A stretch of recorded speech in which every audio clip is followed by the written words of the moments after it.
This episode brought to you by, you know what? Who cares? This is nothing anyways.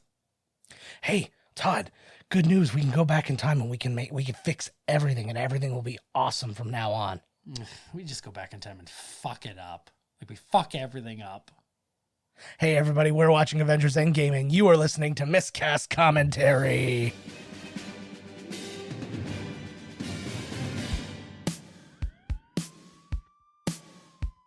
Welcome to Miscast Commentary's Movie Marathon.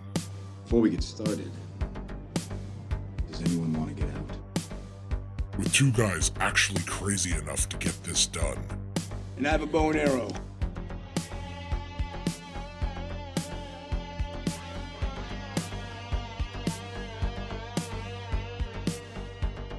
Now here are your hosts, Language! Joe Findlay and Todd Murray.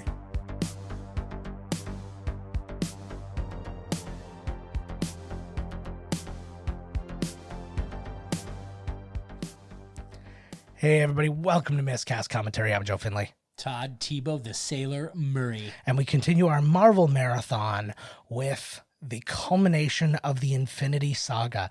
Everything from Iron Man 1 all the way to this moment has led to this very moment. That is damn right. And that was an exciting thing, and it leads to a lot of big numbers for these guys. And man, only one thing to do, because it's long as shit. I was just going to say that this is a long one. Is to press play. Holy shit, it is long. It's 3 hours. Oh, fuck. Is this like added shit in? Yeah, maybe. All right. I like this one because it goes cold open. It's already going. This was actually supposed to be this was supposed to be in the end of the Infinity War. Right. But they figured because he wasn't in the entire movie, it would actually hold more weight to be at the beginning of this movie. Right. And I think they nailed it. I This agree. is the best possible first scene of this movie. And because it really sets him up for the rest of the movie and all that stuff too, right? Is there other things in here? What? Did they add? Is this like the extended cut or something? There was supposedly a director's cut or something like that going on. Mayo. Oh, God, what? Yeah, I know. Exactly. What the fuck? Like, mustard is my least favoritist anything. There you go, kid. That's my boy right there. Apparently, a lot of places, you go to like Chicago or New York and you ask for ketchup on a hot dog and they're going to spit in your face. I will murder them. I know. I will put his face onto the grill. The customer is always right. Yeah. This is fucking heartbreaking. I think about this like in daytime nightmares. This is my second time seeing this. Yeah. Oh no. Right? Like I remember, and I'm goosing right now, like legit. Yes, and too. I remember watching this. I went and saw this. I saw this with my sister, and we saw that moment where we were just like, and that's just like you just see like the dust. Just there's like some over there too. Yeah, it's so sudden. Like there's I so see many more like ashes, like ash leaves or something. Yeah. Yeah, I picture like, you know, when you get like dry leaves in the fall and you crumble them, it's like that. It's like the mulch. Nobody's fighting over condiments anymore, brother. That must be confusing as shit too for him, because like he has no word of what's happening. Basically, he was probably told like when like Natasha came to him or something like that. So he was there because he was under house arrest like Ant-Man because of the Civil War proceedings. Correct. Right. Yes. So here we go. Yeah, I still like DC just recently did a new version of their like DCEU thing, and it's so fucking boring looking compared to like Marvel's. It's like Marvel's is they're this. Yeah, I like the new Star Wars one too that they did. You'll see it when you finally see friggin' Rise of Skywalker. It's just like flashes of faces, and it's like a stormtrooper and like a Darth Vader and like C-3PO, and it's like no real faces, just all like masked faces type right. thing. Okay, so here they've been trapped out there ever since the end of Infinity War. Yeah. And I really like to, I guess in the comics, Nebula plays a pretty big part in Infinity Gauntlet. So she's got an upgraded role in this movie. And I think that's great. I think, I don't think anybody fails in this one. I think everybody acts their faces off in this one. I agree. A lot of people get really shitty screen time or character development or whatever. But like it's like, but yeah, it's I no fault like of I've the said, actors. I was not a fan of this film when I watched it. I'm going to watch it again objectively right now. No. But I thought there was a lot wrong with it. Yeah. But That's- they did a lot of they really went for it. Yeah. Like they did ideas that didn't in my mind click. But you got to do crazy shit. You don't want to see the same thing over and over again. Yeah, it's actually something I always respect about you too when you do that. It's like I'm willing to rewatch it and just like reevaluate it. This like weight loss thing is awesome too. Like look how skinny he is. They obviously CG skinnified him. You but, think so? No, they did. I confirmed Yeah. they did do Oh, that. they did, yeah. Like he didn't lose the weight for this, but Why when they can just do that? yeah. Well, also they shot this back to back. Like he didn't have time to do that. Right. So Do you think that he would be the type of actor that would have done that think if so. he had the time? I think so, but also they had like they get to a point where he's healed, like because they do the time jump, like the time jump forward, and then he's all good again. So they'd have to gain all the way back. It might just not be practical, like in that format. Right. Like I know, like Castaway, like they had to like dick with their shooting schedule, like maniacs, to make his like weight loss. They're like, oh, we have to take like. We're going to shoot the weight loss bit first, and then we're going to like take like 6 months off so you can gain weight back and stuff like that. And boom.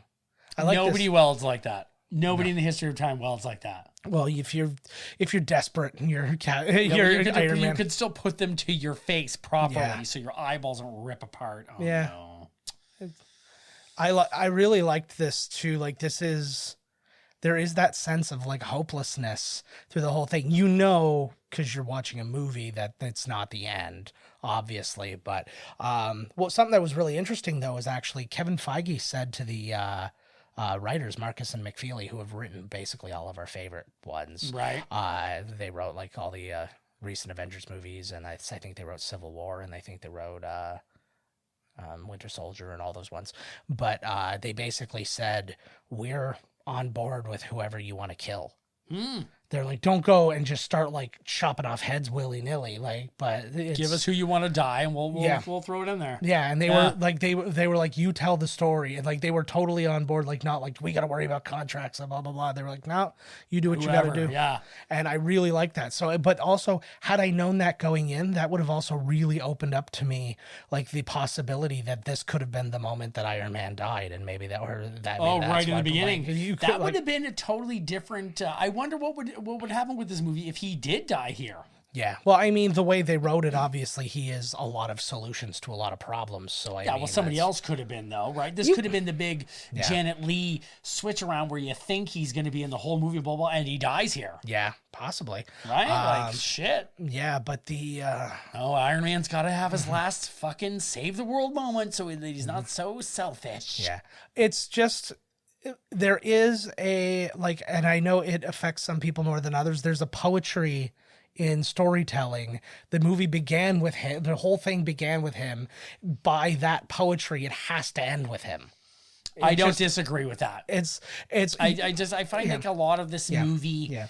really just does. yeah. I don't know. I mean, from a point of character, Yeah. you would say, yeah, like Captain America, he's the truest of heart or whatever. But that's not what that's about, right? That's like, you know, And it's not even the truest for it. It's always just like, it's always Tony Stark. It's always him, eh? Like, fuck's sakes.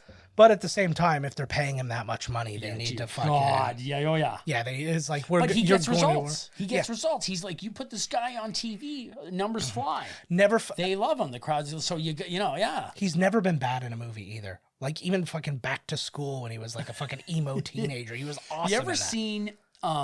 This was great, a great moment. It's a movie called Shortcuts, and it was by Attenborough. Yeah. And he is so good in it. Like Julianne Moore. If you haven't seen that movie Shortcuts, I would recommend people watching it because it's a really good movie. Yeah. All short little stories of what's happening in LA or whatever. Yeah. So Robert Downey Jr., he's got Sherlock Holmes 3 coming out. He's also in a movie called All-Star Weekend coming out that's being written and directed by Jamie Foxx. Apparently, this movie is bananas. Yeah. And he plays a Mexican man. Fuck. And he was like, apparently a lot of them, it's a very offensively funny movie. Oh, that's where fun. you have a lot of characters playing like not blackface, but whatever face. Okay. So he's playing Mexican face, and you've got this guy playing a white person, and that person playing. And I guess he was worried about it. Yeah. But he was like, "Fuck." And then Jamie Foxx said to him, guys, I heard about this on. He was being interviewed by Joe Rogan. Oh, okay. Jamie Foxx, and he was talking about that movie. Yeah. Robert Downey Jr. also rumored to be in the Black Widow movie because it is a prequel. It's a prequel. That would be neat. I would like that, actually. And people are already saying, even Joe Rogan, I guess he was talking to somebody in the MCU. He's like, you got to get him back. Figure it out. Like, you can write yourself out of this. This was a really cool moment because, again, you have to think how much time has passed, and it's like I try really hard to get my empathy. They've seen Captain Marvel, right? Because of the end scene of Captain Marvel. Interesting about this, though, they shot any of this in Avengers before Captain Marvel was written. That's why she's not in this movie very much, because they didn't know what the character of Captain Marvel was even supposed to be. They met with the directors and the writers of Captain Marvel and stuff like that, and they had conversations, but they decided to keep her minimal in this specifically because they were like, we don't want to affect your storytelling and your ability to develop her the way you want to. We don't want to give you a finish line that you have to essentially get to. They did a really good job with that CG then, because it looks like he just lost the weight. I know, it's getting better and better. They did the same thing. Rocket and Nebula. They did the same thing in Hunger Games with Josh Hutcherson there, and he looked really good. There's all the people who confirmed lost and stuff like that. I remember this happened in the trailer, and it was really like crazy. You're like, holy shit, because like a lot of these people you didn't even know. Like they don't have like these characters up to their standards yet. But later on in this movie, it really shows Wanda in quite a different light. Let me tell you, like, wow, that was her the way you wanted her to be. Well, she ends up being one of the most powerful. I was going to say mutant, but Oh, apparently there's a big thing now because Black Widow accidentally called Hulk a mutant. Oh, really? And now like people are freaking out, like, because you like, who cares? Like, oh my God. Off. Yeah. Oh, Rocket's still alive. This is great. I like that line too. That's a great response. I thought you were a builder. Maybe I am. How long was he in space for, Tony? And Nebula. I think it was in the matter of like months. How did they lose them again? How did they get back on Earth and they're trapped in space? Because they went to space and other people didn't. Oh, okay, right. Okay, yes. So like they remember him, Spider-Man, Nebula, Doctor Strange. Yeah. Well, him and Spider-Man ended up getting on that spaceship with him. Spider-Man and Doctor Strange ended up being on that spaceship, which is how they got out that way. Right. And then everybody else was still on Earth, and they were fighting the battle like in Wakanda and stuff like that. His is good too. He gets some PTSD. I like his acting here. Yeah. And I don't agree with his mentality here, though. But he's been out there for a while. He's freaking out. Yeah. Yeah. God, he does. Like, he looks so bloody beat up. I love Chris Evans. Like, I really, really hope he reconsiders and does another one. Like, give it time. Like, it doesn't have to be in a couple That's what I'm years saying. We need another Captain America movie because he went back in time. Yeah. Well, they actually said that might be why they did that. They're like, just because he's not the hero in this one anymore, right, doesn't mean anything. But then wouldn't that technically affect now? No, right? If he was back in time fucking around, then things now would start to like it depends, because like they talk about how everything is essentially whenever you make a change, because you're present and then you're in the present and then you go back in time. So then technically that's your past, which means you can't change that type thing. Oh, so it's they would be in an alternate timeline. Yes. And then he would Yeah. So they can either scoop him up from that timeline, or he can just exist within that timeline. Well, if they can go through time now, I'm pretty sure, everything's open, right? Yeah. Yeah. But that's such a the time travel thing is, I don't know, man. I don't know whether I find it hokey or I like to, they wanted to include her because her powers are so far beyond everybody else. And not Thor's though. Well, people even kind of argue about that. Like even the Russos said that they believe that she is the most powerful. I disagree. I probably disagree too. I would say that Thor's probably the most powerful. Like Hulk can be the strongest and all that stuff, but his strength just comes from a thing, right? Whereas like Thor is summoning that his strong. strength. Yeah. Well, no, but Thor's base power level is way up there. Yeah, you're right. This is what I want to see too. This is why I'm looking so forward to the new Avengers. Yeah. To see Hulk, because you know Hulk's going to want to fight Captain Marvel. I know. You know it, because he's got to be, you know, if he's not going to be the top dog, he needs to at least know that he's tough as fuck. Yeah. Well, there were rumors that there was going to be a Red Hulk in this movie. And I guess they had talked about it, but it wasn't going to be like General Ross. It was going to be basically what Smart Hulk turned into. Right. And so like that was his upgrade to the next big, and that was going to be him fighting Thanos. But they said that like this version of the Hulk is now in like a mentality that he doesn't like need to. He's like, oh, I got to go get back. He's like, I want to finish this. Right. But it doesn't have to be like it's not at the expense of his pride, you know? Right. But I really like the combo of people that they actually chose, like, because it's like mostly the originals, but like there's a few missing ones. You don't even know, bud. I always like when he starts talking about superhero. I'm like, there's nobody less superhero. Like, you don't even have legs right now, homie. Yeah, it's so I love Thor in this one. Little known fact: second highest paid person in this movie was him. Guess how much? Or no, that's not true. Highest paid person in this movie was Chris Hemsworth. Really? Yep, he made $80 million on this movie. Wow. And Robert Downey Jr. made 75. No shit. So Robert Downey Jr. made more for the two, like, because he made 75 for each movie. Right. And I think he also has he's got like nice money. intro. Oh, it was a great. I remember they actually released that whole chunk on like as not a trailer, but like, hey, here's the sneak preview. Oh, they found him. This is cool too, because this is the first time for a lot of these people in space, which was right. That's thing. Right. This was one of the Russo's favorite shots. Actually, was Captain America in space. You can see him all nervous and shit.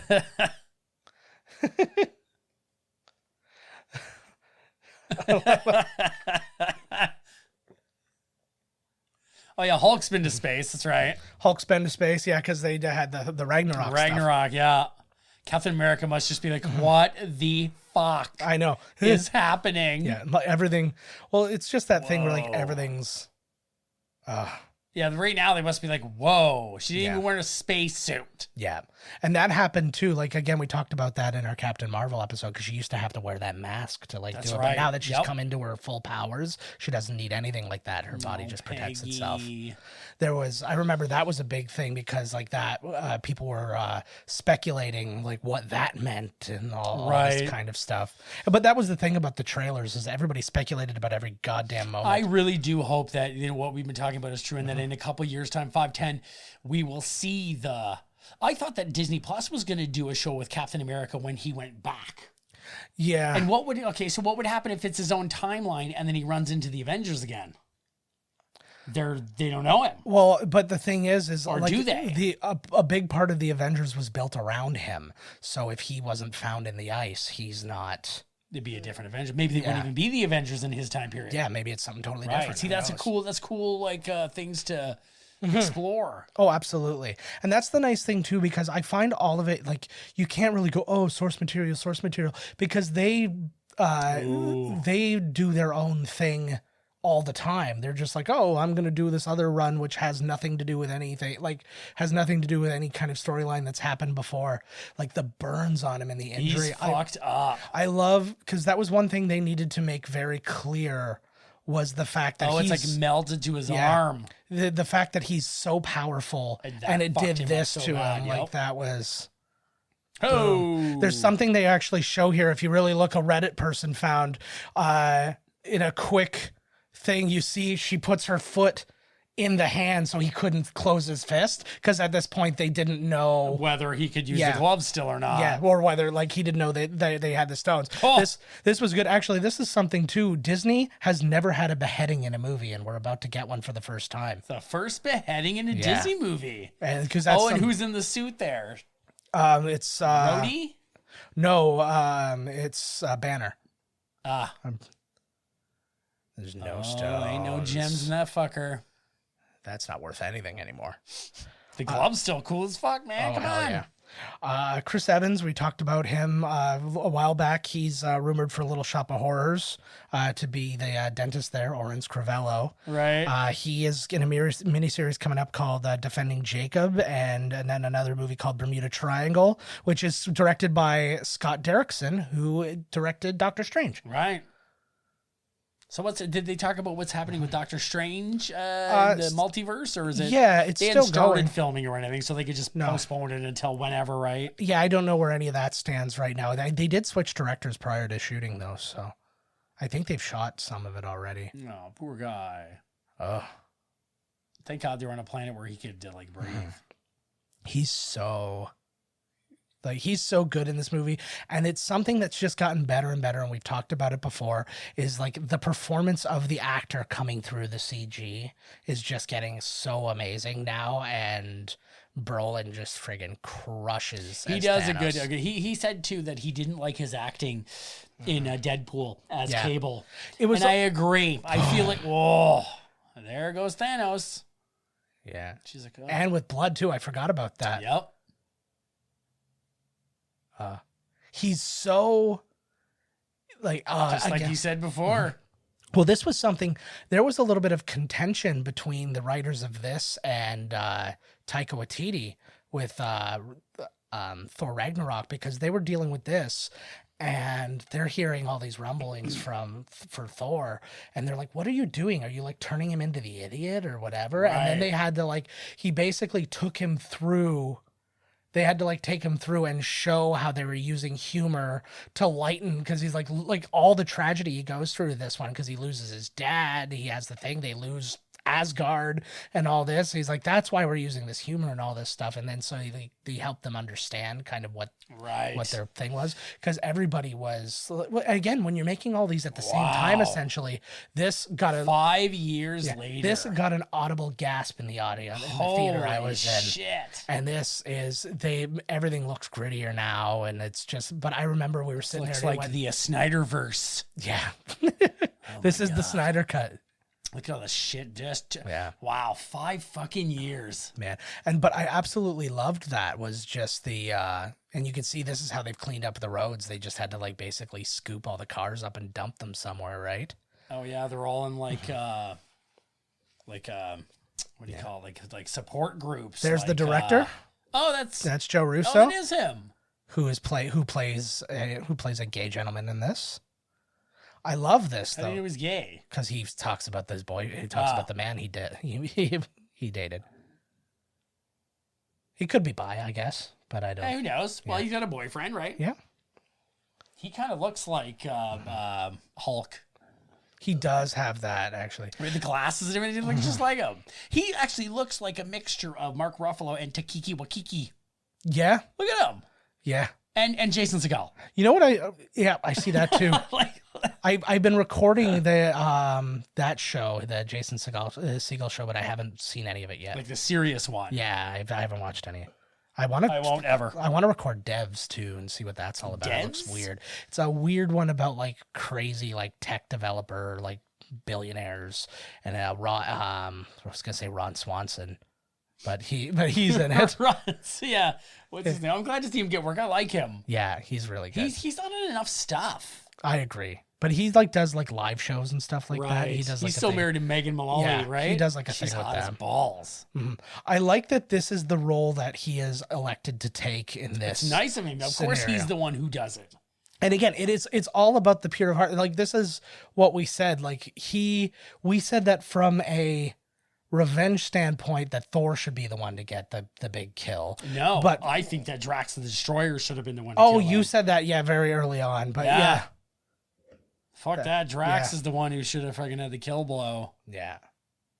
People would have been confused. What? But I mean, everybody's lost somebody from Thanos and he's not there now. So, fuck, here he is. Exactly. Haven't seen him in forever. This was actually a really interesting, I mean, the rat thing is kind of cheap or whatever, but it was a fun way cheap? I don't know. It was just kind of who's going to press the button type thing. I don't know, rat, whatever. Yeah, fucking A. But it was cool to just have him kind of pop back and not know what the fuck's going on. Oh, because he's stuck in the... Yeah. This is all his plan.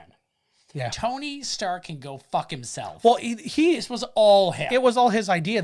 Nobody knew how to do it. Tony's the how only to one who implement figured it. it out. I know, and then Tony's like, I came up with time travel. Like, Well, in fairness, he did. Sure he did. They actually dealt with like quantum physicists, like real legit scientists, and asked them, they're like, okay, we're not saying time travel's a thing, but if it could even theoretically be a thing, how would we go about doing it? And this is basically where they landed, and they started talking about like the Yep, Ken Jeong, there he is. Another part of people from Community being What in is Russo he reading Brothers about? Yeah, movies. that's something. I don't know. I missed it. But yeah, this is part of like just everybody who's in Community has to be in a Russo Brothers Of course, Marvel movie. I love it. I think the only one who wasn't. Beautiful, non-aging fucking bastard. I know. You son of a bitch. I want to French kiss him so bad. Could you imagine, like, what? Oh, get that dog, man. know. Don't just walk past the dog. Ain't nobody take care of him. Well, you don't know that. There could be somebody living in that house, right?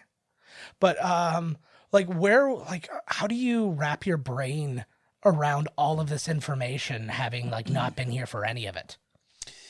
I also found that, exactly. Like, what the hell just happened, right? Mm-hmm. Well, I mean, you could see how long was they in there before shit went down. Yeah, but it's just like everything. But I'm also a little confused. Yes, half of the world has been destroyed. It's like all the garbage is out and stuff. Have they not, like, in 5 years figured out, okay, we got to, like, have, like, a garbage, like a waste removal department again and all that kind of stuff? Who knows? They just don't even give a shit anymore. Maybe it doesn't even matter. There's not enough people to hire for the fucking waste management place anyways. Yeah, everybody's too busy being a part of... Okay, like the beginning of this movie...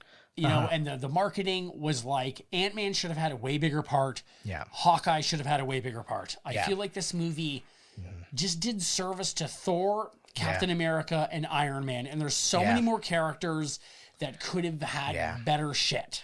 I think, I almost, to be realistic, I almost think it should have been a trilogy so they could have afforded to do that. There's just not enough. This movie's 3 hours long. Yeah, and it's still packed. And it's still like they're missing things or not. I know. And this broke my heart in a good way. I remember this exact moment, like because you could see right here that she recognizes. And I'm just like, again, Goose. This is why I like this movie so much. Like I don't know. It's my empathy antenna goes up like crazy. Something just crapped like crazy with my zombie virus with my monitor. Oh my god! It blipped before. It did a blip thing. Yeah. Oh, it's my HDMI. Oh, cable. it's happening. It's back. Nope. It's gone. It's fine. This is. Here we go. He's running. He's yelling. It's flickering. Okay, just to everybody pause. Oh no, it's back. I have to replace this HDMI cable. It's back. We're back. He's hugging his daughter. He's like, I haven't seen you in years, although it hasn't been years. Hasn't been years. He doesn't know. He's like, what's happening? Look at Paul Rudd act. Look at him. Yeah, I got to complain about. He's so good. My wife was playing a Nintendo Switch, and then that same thing happened, and she's like, "Oh, the Nintendo Switch is broken." I'm like, "No, it's the." Yeah, thank God you said that before. She just whipped it out the window. I know. Like Jesus. I know she's one to do that too. So it's broken. I've pulled a lot of technology out of the garbage to fix it with like a 2-minute solution. It's good to see that the superheroes just eat sandwiches. You think with all that crime fighting that they would need more calories. Hey, there she is. Yeah. So there's Carol Danvers' new haircut based on their comics and stuff like that. Based on her new lesbian lifestyle. Yeah, I guess.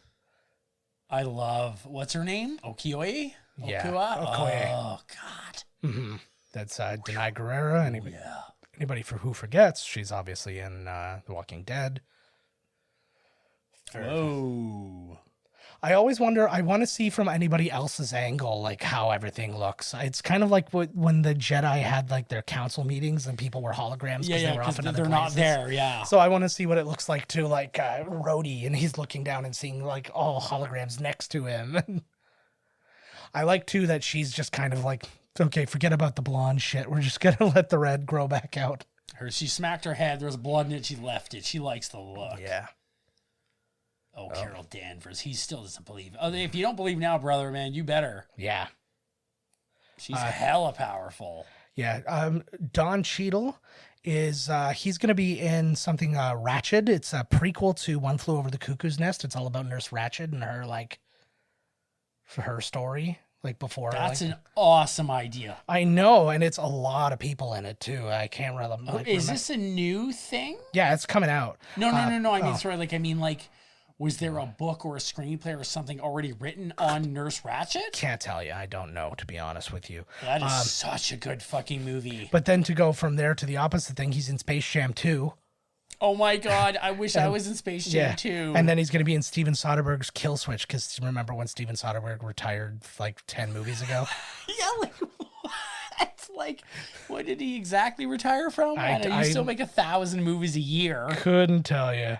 Like, oh, look, she's all upset. And I'm really looking forward to the Black Widow movie, I am too. too. I think More as time goes by, so am I. You know why? Because I'm missing the characters. It's been a really long time. I know.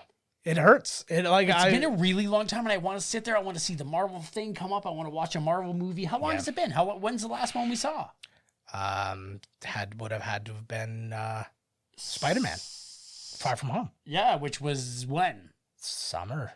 Like the summer that just passed. Yeah, feels like a lifetime. Yeah, well, oh my God, like. I don't know if I could reach. You know, like James Cameron's been like, oh, everybody's like. Superhero down, blah, blah, blah. I don't think so, man. No. Or like, this is kind of proof, because I'm with you. I could go for another movie right now, and even another like Thor: Love and Thunder's coming, so we know that that's gonna happen. I want more one-offs. Yeah, I agree. I want more. Like, give me a Better Ray Bill movie. Give me like just give me some random ones that don't even connect about characters. Don't even. I don't even want to think about the timeline. Yeah. Who cares where they are? Give me these characters. That's why I'm like dying for. Well, I think there's more. I think more of that is going to probably happen now. I think it's going to be a little bit more loose or formatted, because the first one was built. Like, this story was built to be one story that just happened to be 21 movies. Right. I don't think they have a plan for another 21 movie story that culminates. Like, I think that they'll have a bunch of well, they pulled it off now. Like, just to take a breather for a while. Yeah. I think like the ones that exist, like your Spider-Man and your Thor and and Black Widow, even, like, they'll probably line up to give you a direction, because even the end of Spider-Man has given you a direction. That's right. And stuff like that. So you kind of know where you're heading for the next story, but I don't think that it's going to be everything, because I don't think the Eternals are going to be a part of it all. You never know. You never know. True. I think that what they're doing now is essentially kind of what you said. Yeah. Is that they're, in a sense, rebuilding. Yeah. Because there was a definitive end to this story. Yeah. Not a definitive end, but a certain type of thematic end. This was a great moment. And now... When he just shows back up. I know, I love it. This was in the preview. Remember me? Hey, I'm sorry. I've upset your jive here. I think that they're going to they need to reestablish characters now, and then I think that they're going to be in a rebuilding phase for about 5 years or so, and then do the same thing again. Yeah, bring Galactus in, bring the Skrulls, and do that interconnected everything. Fuses together like Lego bricks. Ooh, yeah, we talked about Lego earlier. The thing that I would really like to see happen, though, I want Fantastic Four to be meshed into this universe.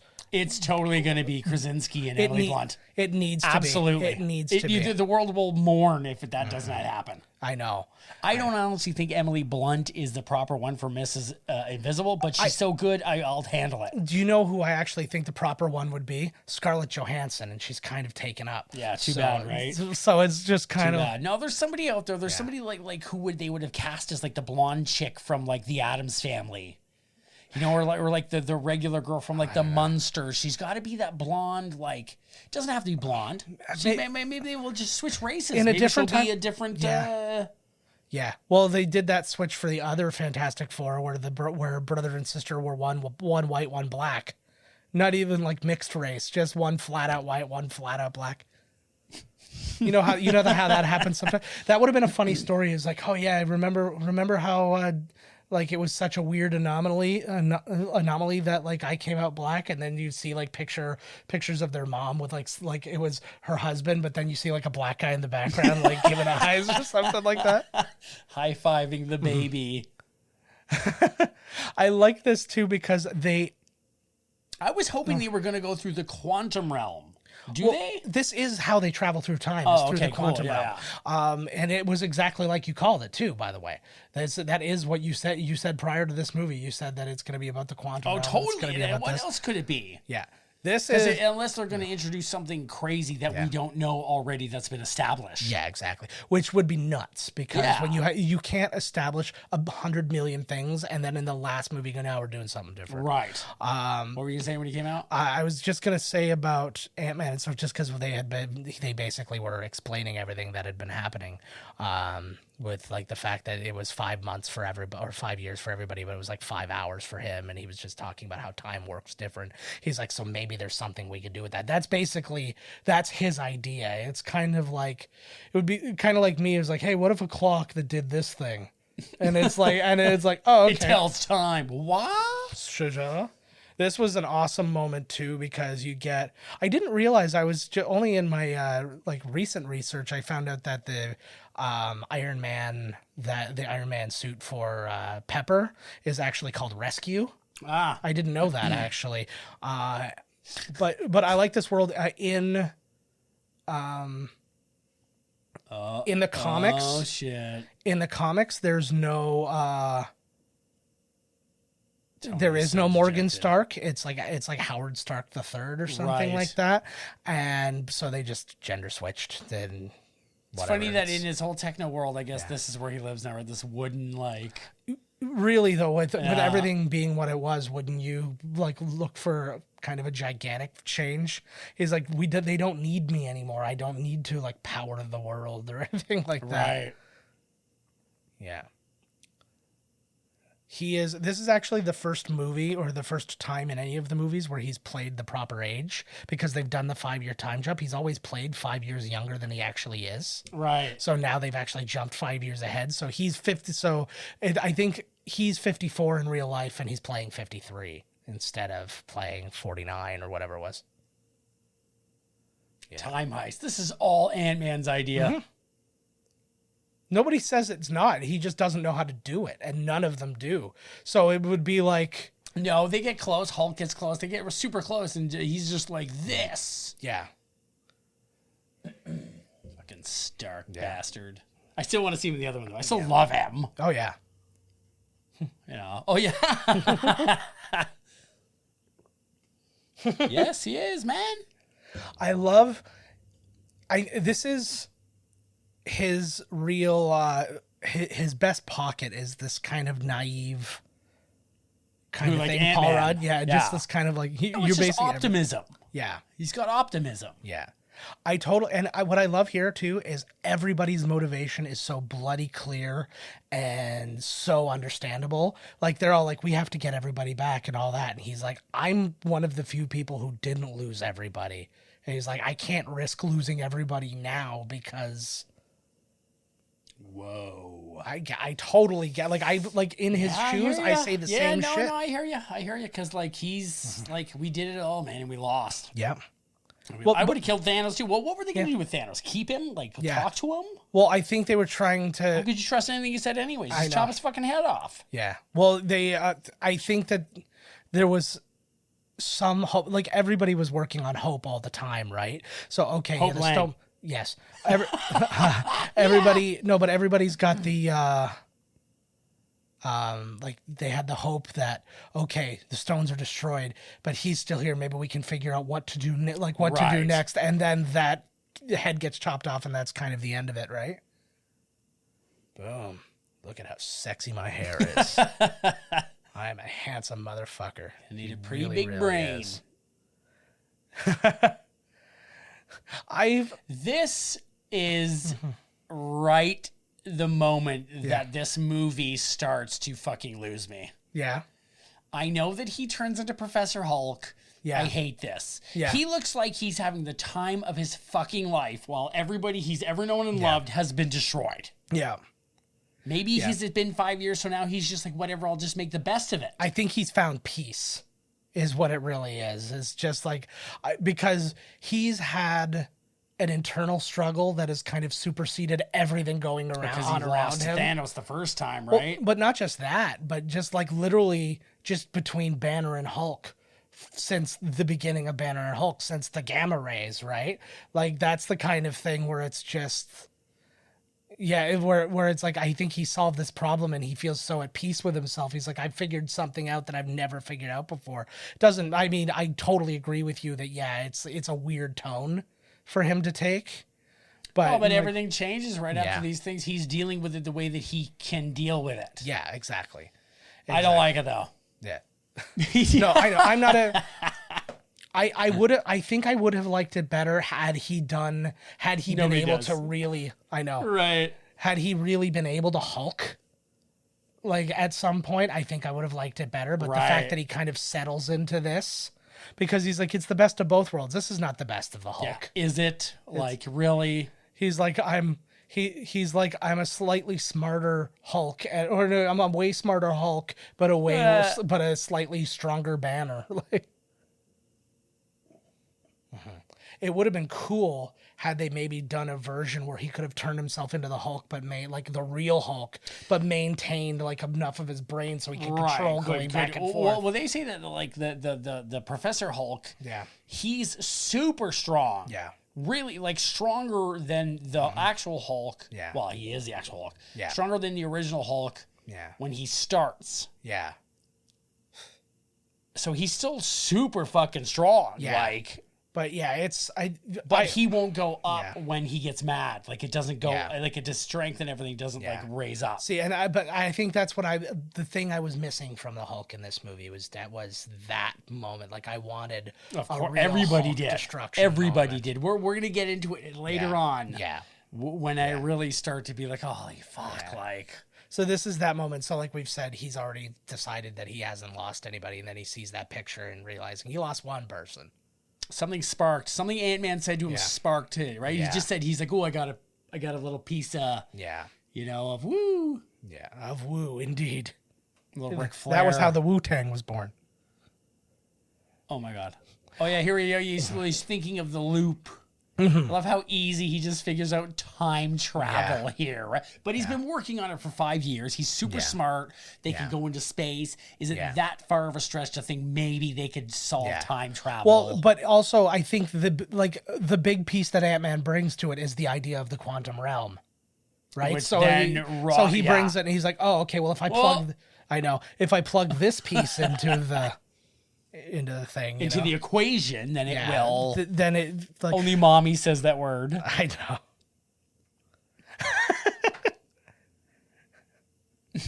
He's really good with kids in things like this too. Like you see like this. I don't know. I think there's a chemistry though that he just kind of has with everybody. Yeah, pops. He's like, oh yeah, let's do this, girl. I kind of just had a really interesting feeling of what if he was Captain Jack Sparrow. I think that there's something there. Yeah, I agree. He's got.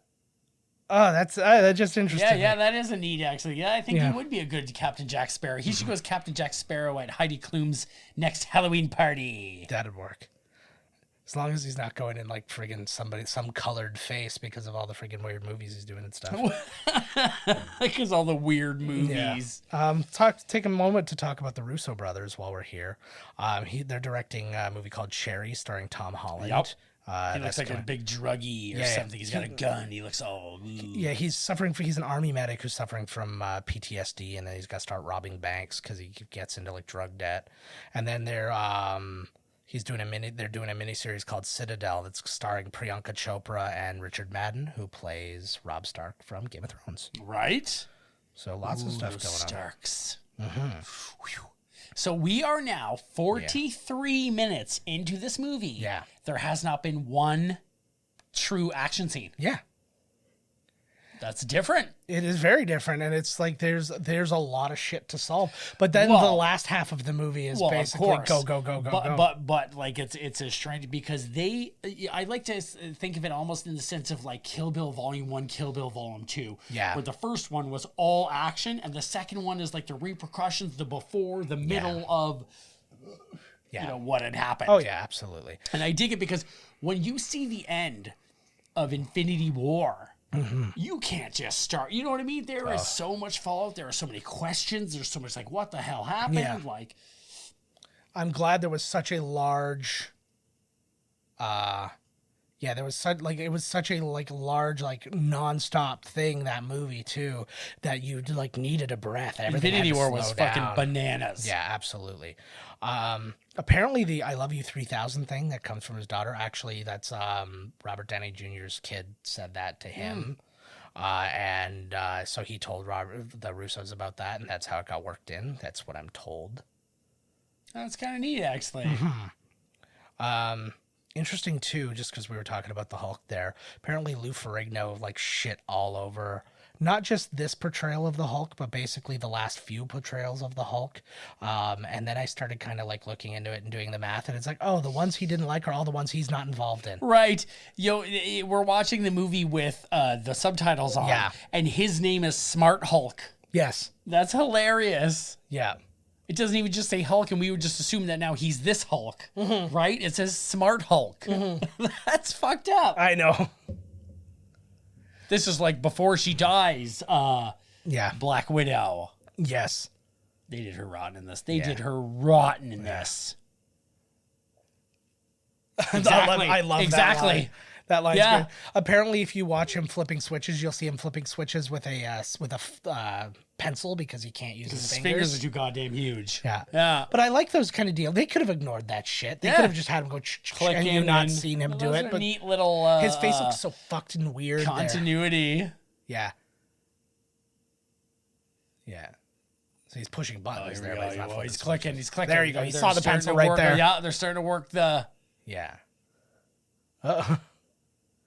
They're trying to work out the I don't even know if it's quantum physics. What kind of physics is it if you're going through time? Quantum physics would be the one. I do actually interesting. I don't know this actor's name. This was his last movie. He died before this movie came out. My back. Yeah. I'm sure that's what he'd say because he's an old guy, right? Yeah.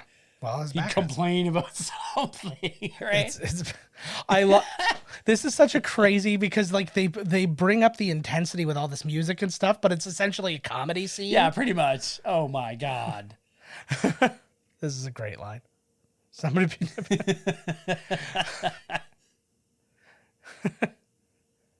I like that. I like this. Or just me. See, this is the thing, and this is where the one real high point of Smart Hulk is the idea that you get Ruffalo the entire time. I see it as a win too. What the hell? Maybe you didn't go exactly. I mean, Jesus Christ, Captain America, what are you expecting? I know. The fucking first time they tested, he went through 4 times through time. It's again the theme of this entire movie is hope. Everybody, they get hope, and then they get it swept out from under them constantly. So I get he's just dejected because they thought he's oh, we had this, and then he's we're not going to figure it out. He's we're missing but also something. he's the kind of guy too. He doesn't know what they're talking about. He just sees a couple misfires and he's oh fuck, he doesn't even know how a Walkman works. He overshot there. Yeah. Well, it's a faster car than he was. I think what would have been better is if he would have been he turned into a baby. Yeah. The only thing that would have been better is if he would have stopped and he just did the undid the window and you just saw his hand. He's you come to me. You come to me. He's I'm not backing up for you. You come to me. Ooh, that's a good. Did you hear what he said there? Yeah. Instead of pushing Lang through time, you might have pushed time through Lang. Yeah. Oh. See, and that's the thing.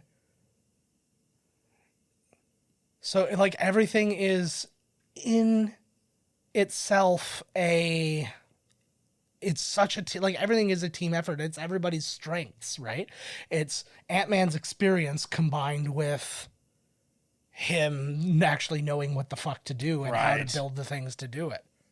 Yeah, because he's just a thief and he just goes into the as much as all of them are scientists, I forget that Lang is not. No. He's Michael Douglas is. Yeah. Michelle Pfeiffer, I guess to a certain extent, yes. Hope him. Is. What are they going to do with fucking when Krasinski shows up as Dr. Stretchy Pants, and then he's way smarter than all of them? That's the best. Are they going to address that? Because he is way above all of them. I'm certain they will. I actually really would like. This is when I would like. I didn't know much about the story. This is a great moment, giving him the thing, giving him the shield back. The Russos talked about because this is who did he say made it?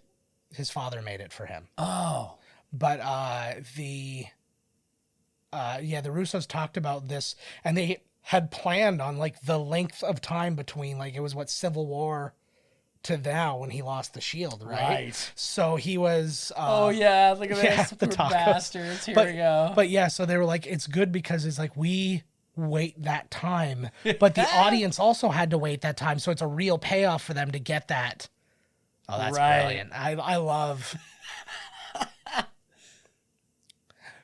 I want to know how much people know about like these types of aliens and stuff like that now on Earth, because like people have seen these things flying around all the time and shit, right?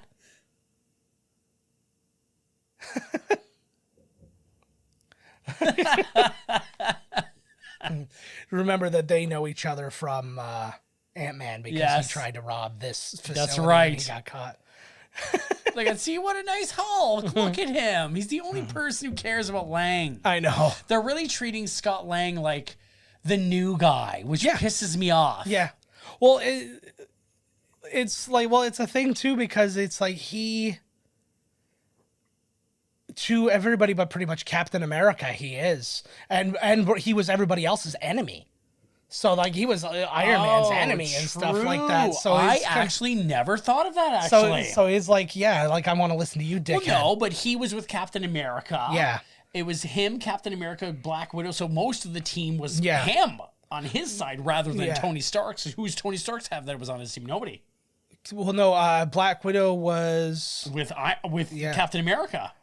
And so was Lang. No, Black Widow was with at the beginning with Iron Man because in Civil War. Yeah, in Civil War, and then at the very end of that big fight, she ends up helping them. Like right at the very end, she helps. Right, and then she kind of joins their cause. So but still, in this sense, then she's still with Captain America. Yeah, she is now. But I'm talking like it's at the time they fought. There she is. Yeah, she will be present in Thor: Love and Thunder as well. Oh, good. She's great in these. This is it. I have a lot of issues with this, let me tell you. But I don't mean do I have a lot of issues because I don't really it's not like I can't fucking sleep at night because I think about this. I hope it's not that deep. Yeah, like Jesus. Yeah.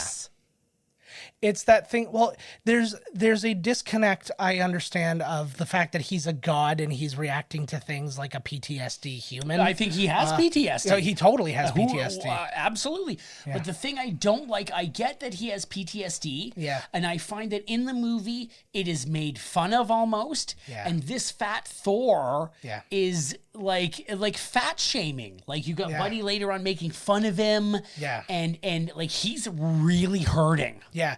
But the thing really hurting. But what would you get in terms of these guys anyways? They're all ripped. Yeah. So you'd think that once one dude, superhero guy, sees like Superman comes to Batman, he's like, Batman, you're kind of letting yourself go a little bit here, bud. Like my thinking isn't so much that they were trying to, like, at least from a storytelling standpoint, that they were trying to fat shame. I think that they were just trying to, they needed to show such a drastic change that know that something, just by looking at him, that something's very wrong. Yes. And I think that that's where, like, that goes. There's rumors, apparently there's people on Reddit who believe that Noob Master 69 is Loki.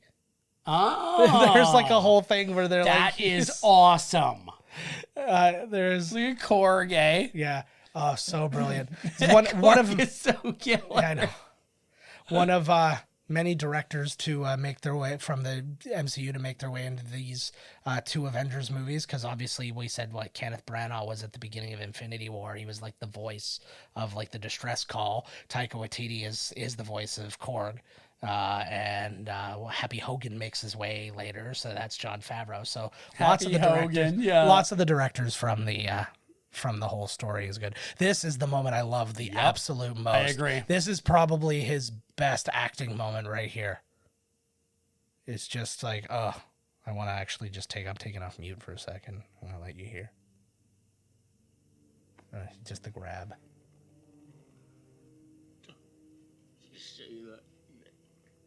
So good. We don't actually say that name in here. Thanks, Corn. He is hurting. And I think that that's what instant, like to me, I forget about everything. To me, I forget about everything else. I think the worst of what you're talking about comes in the preparation bit when he's like dressed like the dude and shit like that. I love that though. I think that is a direct. I love. I don't seem to be as offended at things now that I'm watching it a second time. Well, that was so like, oh, what the fuck? But Why it's would all they do that? It's like, all guttural reactions the first time, and then this time I think, I think Thor. But this would be okay. So like we're looking at I'm talking against my own. Yeah. Whatever for this movie. But if you're going to, like you said, if you're going to show this character as being in trouble, mentally or whatever, that would be a way because he's a Greek god. He's chiseled in stone. Mm-hmm.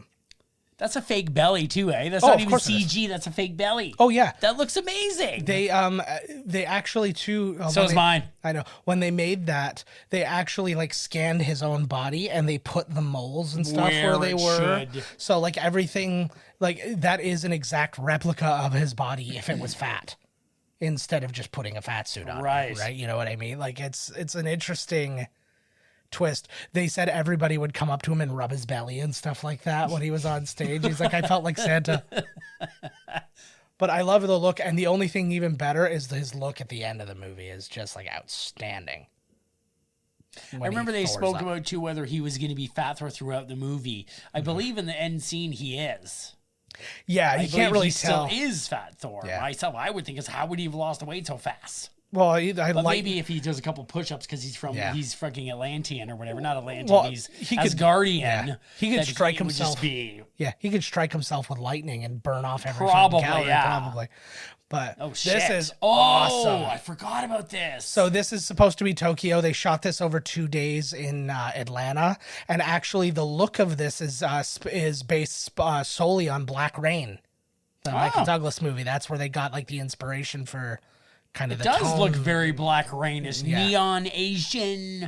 Tokyo, whatever here, right? Oh, this is awesome. Yeah, but all of this was shot like just to like the thing with this movie too is that there's so much like you could have an entire movie of what happened to him. What the hell is happening here? Who the fuck is this? I know. How is he in like Japan or wherever killing all these dudes and everything? Oh, I would kill to see the Ronin story. Right, the Ronin story, like when the Hulk turned into Smart Hulk. Well, that's what I hoped. That would have been it would have been an interesting thing to see him go through the thing, even if it was just like a short film. They should like a Disney Plus short film. Yeah. It would be interesting. Well, they're doing a Hawkeye show eventually. Or even it could even be an animated thing or something where it's still him voicing it or whatever, and this is the story you get. Yeah, I should love work for Disney. What the fuck is this? Holy shit! To me, Ronin is what Batman should have been according to Ra's al Ghul. No, this is what Batman turns into. Yeah, when Batman starts getting older. Yeah. And he's not as spry, he gets brutal because that's all he can do but he starts getting more jaded. He starts getting. Yeah. But I was even just thinking because he just slashed that guy's throat open. But I was thinking because like in Batman Begins, Ra's al Ghul and all that, it's like a ninja thing. Right. So they have the swords. He even has the fangs and stuff like that. Like this is who Ra's al Ghul wanted Batman to be from the beginning.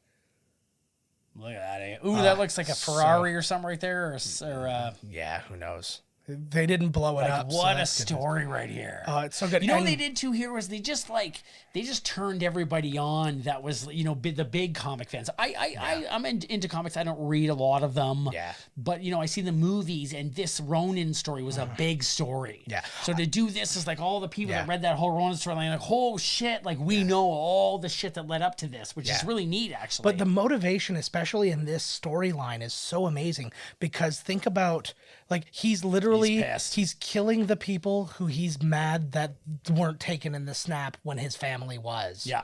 And he's just, I'm going to go through all of them until I'm done. It's kind of like Deadpool minus the like mercenary of it. Yeah, he's lost. He's lost everything. He doesn't know what. And and again, this is another speak of hope. Don't tell me that there's a way to fix this because, by the way, I've been a fucking monster and I don't. Yeah. Yep. Good scene. Lots of good emotional scenes in this movie. Yeah. I feel really good for actually what they did do. They're good friends. Like, I know he didn't get a lot of time in this, but like what they did do with Jeremy Renner in this was a much better service to him than like the first one. Dude. Yeah. That's totally the dude. You're drifting left. One side They're Lebowski. I love that line when he said that. Oh, I know. Rocket. I love that too. It's a fun. It's weird to have some characters be in the background. I know. Do you know what I'm saying? Like to just say, "Oh, Rocket's there." Yeah. Oh yeah. Yeah. It's a fun relativism too of the whole thing. Like he just said, you're only a genius on Earth. It's like, yeah, we've been doing shit like way beyond you for years and years and years. Okay. Yeah. You have one Pym particle. Yes. That brings you back in time. Yes. What is the first thing you do when you go back in time? Wow. Okay.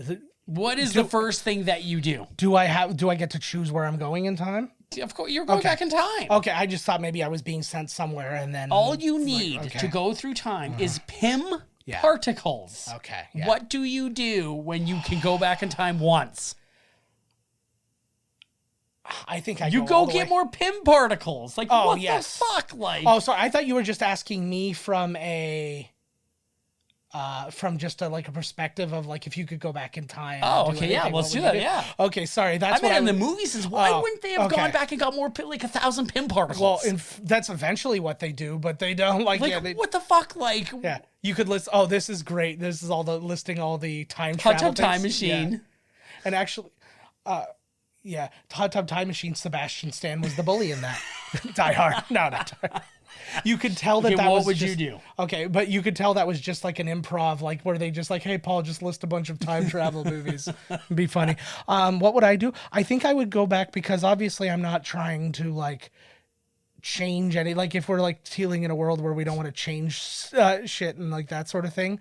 I just want to go back and see something that I couldn't possibly see today. Go back and see the dinosaurs. Right. Or like something like that. Just like one quick go there and go back type thing. Not interested in seeing like these are the smartest people on this planet, and none of them thought that the first thing they should do if they need Pym particles to go through time was to go get more Pym particles. Yeah.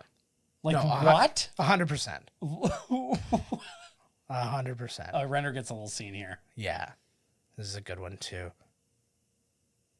Oh, this is a good one. I don't feel bad, but it's like it's unfortunate that these are the suits that they have to wear for this portion of the. You don't like them? It's I get it. It's kind of like an astronaut kind of thing, but it's weird to see them in like. Not that there was ever anything like if this was the X-Men doing this and then they all of a sudden were wearing all stuff that made them kind of look like the original X-Men, like the yellow and stuff. I'm like, oh, I see that, but there's super cool. Yeah, there's no rhyme or reason. Yeah. You know, this scene right here should have told me what the tone of this movie was going to be.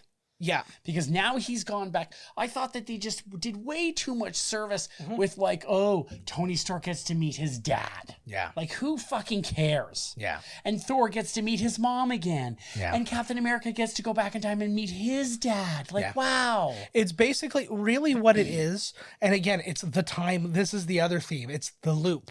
Everybody's closing their own personal loop in this movie. I don't know. I found it wholly unsatisfying.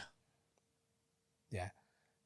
No, I can see. I want can more understand adventure. that. This is a comic book movie. Yeah. I want them to go back in time and there's adventure and things. Not like I spent $100 million in this section of the movie so that like Thor can meet his dad. Yeah, but that's the thing. Whatever the fuck, like. But that is the thing about some comic books too, though, is there are movies, like there are comic books about like Spider-Man and stuff like that, where it's not about all the cool fights he has. It's about him not wanting to fight and not fighting. I love this scene too because like look who they send. Like you haven't really had a lot of screen time. You go test it out. Yeah. I'm leaving. You gonna urinate? Oh. You're on your own. Todd's got to pee. It's a long movie. Yeah. I'm drinking. I'm going to continue drinking. We're having, okay, so now here's where they're actually planning out the timeline of it all. It's kind of interesting too, and I'm assuming that most of this was planned like well enough ahead, but I'm sure that some of it they kind of logicked their way through kind of after the fact, you know what I mean? Where it's like, oh, hey, these two things actually line up, so it makes it a little bit easier for us to handle that, because we had these things in New York and we have these here, and I think it's a little bit easier of the hand in the pants, a little Al Bundy there for you with, I'm pretty sure he's dead. I'm trying to see what drink he's drinking. He was drinking a lot of ones that were, I think, specific to Ireland, they said, in the research I was doing. So now we're getting kind of the first real breakdown of all the stones at one time, per se. Like we've had obviously we've had in Guardians of the Galaxy, and I think it was in Ragnarok, where like they tell you about, hey, here's the 5 stones and all that. And we've seen in individual movies what the stones do. But then this is the first one where basically everybody's getting explained to them all at once. He's so funny in these now. Hemsworth is, I think that Taika Waititi really pulled something good out of him, and it's really necessary because, again, this movie has really been super duper glum. I mean, they've inserted comedy when they can and stuff like that, but just the tone of it is so god, and even him, he's still destroyed, talking about, oh, lost this person. Todd's still not back yet. This must be the world's longest pee. If he goes to poop, we're going to be here forever. We'll talk about, he's sort of back. He's going back for something else that is going to make him pee, I guess. Okay, so now we're into the Power Stones. So, and it's cool because the person who was in the movie where that actually mattered is coming up. So like Thor got to talk about the ether from Thor to the Dark World. Now he's talking about the Power Stone. I'll take you to space, and the Soul Stone. So Nebula is the only one who knows about it, even though like nobody else is really tied to this one because the Soul Stone was only in the last movie. She must have had a really big like they must have been sitting here for the longest time getting filled in on this space shit and all this stuff, like especially Lang. Like, gee, I like that at least she's taking notes. Like, yeah, she's the secretary. That's sexist. But what's interesting, like I was saying, I was like all the other movies have served like the information about the stones. Like each movie has had them, so you've seen them in use, and then like they've had Ragnarok and was it Guardians or whatever that shows that they all exist and all that kind of stuff. But like this is the first time where everybody's getting it all explained to them all at once. You see what just happened there? Yeah. She wrote things down and she just figured out that 3 of the stones were in New York at the same time. Yeah. I was wondering too how much of this was pre-planned and how much of this was just part kind of well, no, but it was kind of like we always knew it was going to be like this, but then maybe they realized after the fact, hey, we can actually simplify this because realistically we can have all these 3 things here at the same time and we can deal with it like that. I am enjoying this much more than I did before. I'm glad. I think that I put a lot of what I wanted to happen as opposed to what did happen into the movie. Yeah. I will still never be happy that the Hulk never does get his real crack at Thanos. Yeah. 5 years have happened. A major thing has happened. Mm-hmm. People change, things change. This is another thing too. This is a thing because we were talking about Star Wars and you're talking about like going easy on it and stuff like that. I go in with no expectations. It's also a movie that you only paid $10 to see. Yeah. So like, should it really, you know, really ruin, that fucking movie? But like, I see people who go into these movies and go, it has to do this, it has to do this, it has to do this. You didn't write the movie, so it doesn't have to do any of that shit. Exactly. And you can't guarantee it. So like, why would you put that like on yourself? I love that. Look at that. That's so neat. That could be a neat keychain. That would be an amazing thing. Yeah. Do my best. I forgot that Rocket actually had as many lines as he does in this. There's a great, it's a deleted scene in the movie, I believe. I don't believe it's in the actual thing, but they talk about how the Avengers took on the Chitauri in the first Avengers movie. And then it was like, yeah, it took like forever. It took like all this time. He's like, it took you like a whole day to beat the Chitauri. It's like, why didn't you just blow up the mothership? And he's like, well, we did eventually. And he's like, geez, we've beat the Chitauri armies in like 30 seconds where we're from. Like, What was this in? it was Rocket talking to like all the original Avengers, right. going Oh, like, sweet. yeah, Here we going go. like, you guys are really shitty at beating these guys. Like we could have, like, if had I been here, you'd have beaten them in like 5 seconds. Cool, because he knows. Yeah. So this is something that got not spoiled, but kind of like it was that thing where everybody was saw everybody in their old costumes and stuff like that. And so this was the first time that people would start to assume that, oh, there's different, like there's something about time travel or flashbacks or any of that Right stuff, here. right? Uh-huh. And when I watched this movie the first time, what I wanted to happen was, because I was worried about the Hulk. Yeah. And he doesn't have his rage. Yeah. And I thought that Hulk was going to land in the street, turn his head, look at them, and then start fighting Professor Hulk. Yeah. And then they would have gone and done their things. Yeah. Okay, this is a major qualm I have with this movie is that when they go back through time, there's not enough adventure. Yeah. I wanted it to be, we're going through time now. Right now, this would be the Hulk Yeah. versus the Hulk. Yeah. And this whole thing is happening, and everybody's like, what the hell? So then they have to go, here's the Sanctorum. Yeah. Sanctum Sanctorum. But this is just me putting in what I feel should happen, like you said, in a movie. There were actually a lot of different possibilities of mirror matches, as you say, because I mean, there is one in this. It's Captain America. Right. That's the one they landed on, but they did actually have talks about other things. I actually think that he's the perfect guy for this spot. Like, it's awesome to see. She knows, right? Yeah, she she knows the everything Oracle that's or the going on. one or the. Yeah. So she knows everything that is going on except beyond her death. So that's why it's hard. This is such a good scene, though, between these two, eh? Yeah. Oh, he was the perfect guy to send for this spot because boom. Ooh, she knocked you right out, bro. Yeah. Wow. Ugh, rough. Ooh. It's cool too because it gives her a little bit more of some power, eh? Yeah. 2013, remember the good old days? There he is. Good old Loki. I love, like, he was just what a diamond in the rough he ended up being. Yes, I don't think they didn't expect him to catch like he did, but you never know what's gonna grab and what's not gonna grab, right? Yeah. Absolutely. So, sorry. Yeah. Also, by now, yes. Okay, we know me. Okay, I like tits.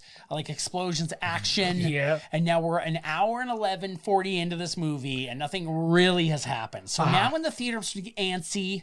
Yeah. I'm like, where's the action? And now he just goes and meets his mom. Yeah. But like I said, this is the volume 2 to volume 1. Yeah. And there's also, I think, a very important thing for him because he's not mentally right. And to get himself mentally right, this is the moment he needs. Mommy will always sort you out. Oh, you're damn right. It's got to be mommy. But like some people are dad. Usually it's like girls' dad talks to the girl, in the movies or whatever. It's like... Yeah.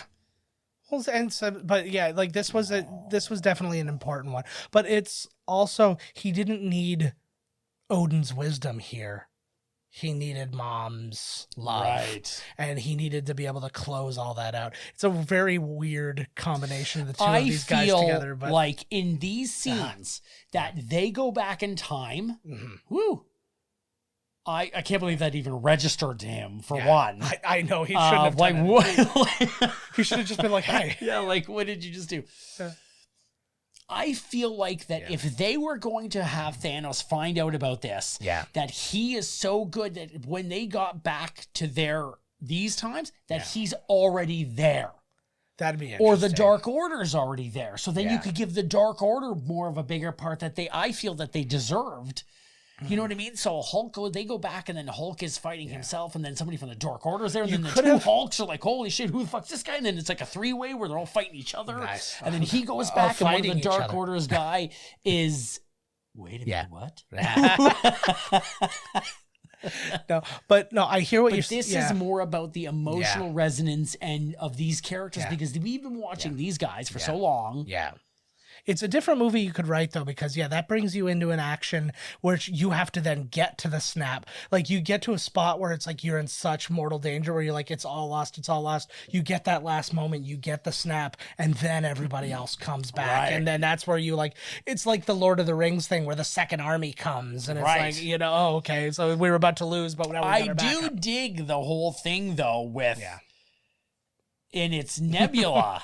Oh, is this it right here? Or does Which- this take 50 days? This I hate. I hate this. Oh yeah. And not just because one of them dies. I just think it was unnecessary and stupid. Yeah. Yeah, it's Unnecessary. Yeah. It totally didn't. The stone could have been somewhere else. Yeah. I think that this was just totally it didn't need to happen. Well, the stone had to be. It did have to be. This is the soul stone. It had to be here because it's the only place it's ever been. Like, and if you've gone back in time, yeah, like yeah, I don't know, just the time questions with that whole thing too. Does one of them really have to die to get it, or whatever? Well, in this situation, because like this stone has never not been here except for when Thanos got it. So you have two choices: you go back and you do this, or you have to take it from Thanos. Yeah, which you know you can't do because you okay. No, that's okay. Okay, yeah. So. Yeah, that's good. Yeah. This works. It's good. Okay. It's like therapy. Yeah, we're sorting out our brains. No, it's good. No, it's nice. It's actually helping me make even some sense of it too. Like that maybe I subconsciously kind of tucked away in my head to accept it, but didn't really like. I never really had to like justify communicate that or anything like communicate that like kind of work it out like. Mm-hmm. This is interesting too because I want to know the circumstances of why they're having to have this fight. Because they're in 2014, I think they said. 13, I think it said. Okay. Whatever. Yeah. But where's this? Yeah, that's what I'm saying. It's like they're fighting somebody for Thanos. I just don't know who. So you can see the Chitauri army sitting there. Oh no, but this is them. Yes. At the time that they're at back then. Yes. So Nebula, the other Nebula is still around, like with Rhodey, and it's now these two are. They're still together. Yeah. They're still with Daddy. Yeah. This is actually Nebula is a really interesting tie here too for this movie, which is really like I thought that was used really well. I agree. Here's where Spider-Man was. He's still like a buddy flying around. Mm-hmm. Oh yeah, because her mind, which is crazy because when you think about the time travel things, if you went back in time and then then it's a different. Yeah. Okay. So wait a second. Yeah. All right. Let's hear it. If you go back in time and that makes an alternate timeline, yes. How is her brain communicating to her from the future or past together? That's a great question. I think that's one of those.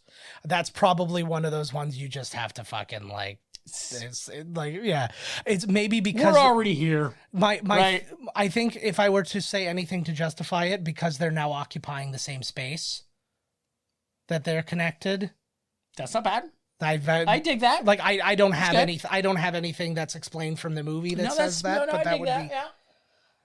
But it wasn't a bad question. Yeah. No, it's not a bad question. There's a million questions. But maybe the technology is so good that it would. It could, yeah. But I think you might be right, actually, in the sense of that because they're in the same time-space continuum that. And it would explain why it's never happened to her before. Right. That's good. That's good. Okay. That's good. I like that. Right. I always do it with my buddy Bill when we watch movies, and he's like, "What the fuck would this happen?" I'd be like, "Well, what about this?" He'd be like, "Why the fuck do you have to do that?" And I'd be like, "Well, we're already there. We might as well justify it." Yeah. Yeah, exactly. Because if you can get up, it's the kind of thing. If you can get on board with it, you are on board with anything. It's just like, I can believe that he can fly, but not shoot beams out of his eyes. That's bullshit. Yeah. Yeah, exactly. That's exactly the thing, right? Right. It's, and there's always like those things. Well, I had that argument with somebody because when the whole Leia thing happened in Last Jedi, when she like called herself back and they're like, oh, she can breathe in space all of a sudden. I'm like, well, no, she's technically frozen, but also they don't do what we would do in space. They don't seem to do, because remember when they were on that asteroid in Empire Strikes Back and they're only wearing little teeny tiny masks?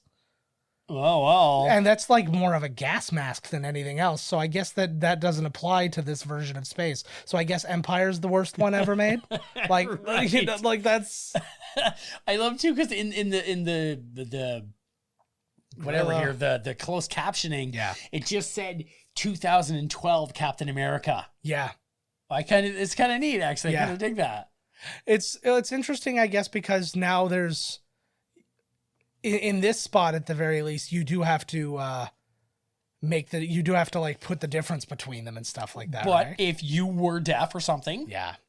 and you were watching that scene there, you don't know who's really saying it. Yeah, that's you true. would guess that once you're looking at Captain America, that would be 2012. But I think it actually helps just to be like, this is the 2012. Yeah. Let's just break. Because then, right? Yeah. It makes sense because then they see each other, and then it would just say Captain America, Captain America. Yeah. That would fucking. Some of them, they really, I really got to give props to whoever did that for this movie.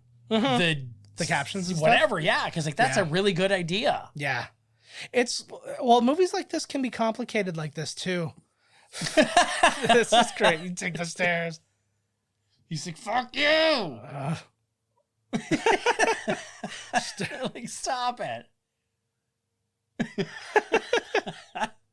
It's interesting though because like to be included. Well, and they gave him more dialogue, which I found kind of weird because then when you get to Avengers 2, that's all gone again.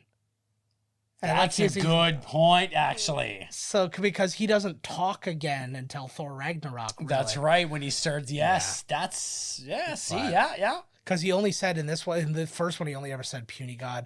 I love this scene because it's a few things. It's it's like we get Grillo again. Did they refilm this or is this? Oh yeah. This is not the scene from Winter Soldier because this is the scene. This is the end of Avengers where they've just taken the staff, which it's now in Hydra power. They're trying to get it from them because now they know these guys are Hydra.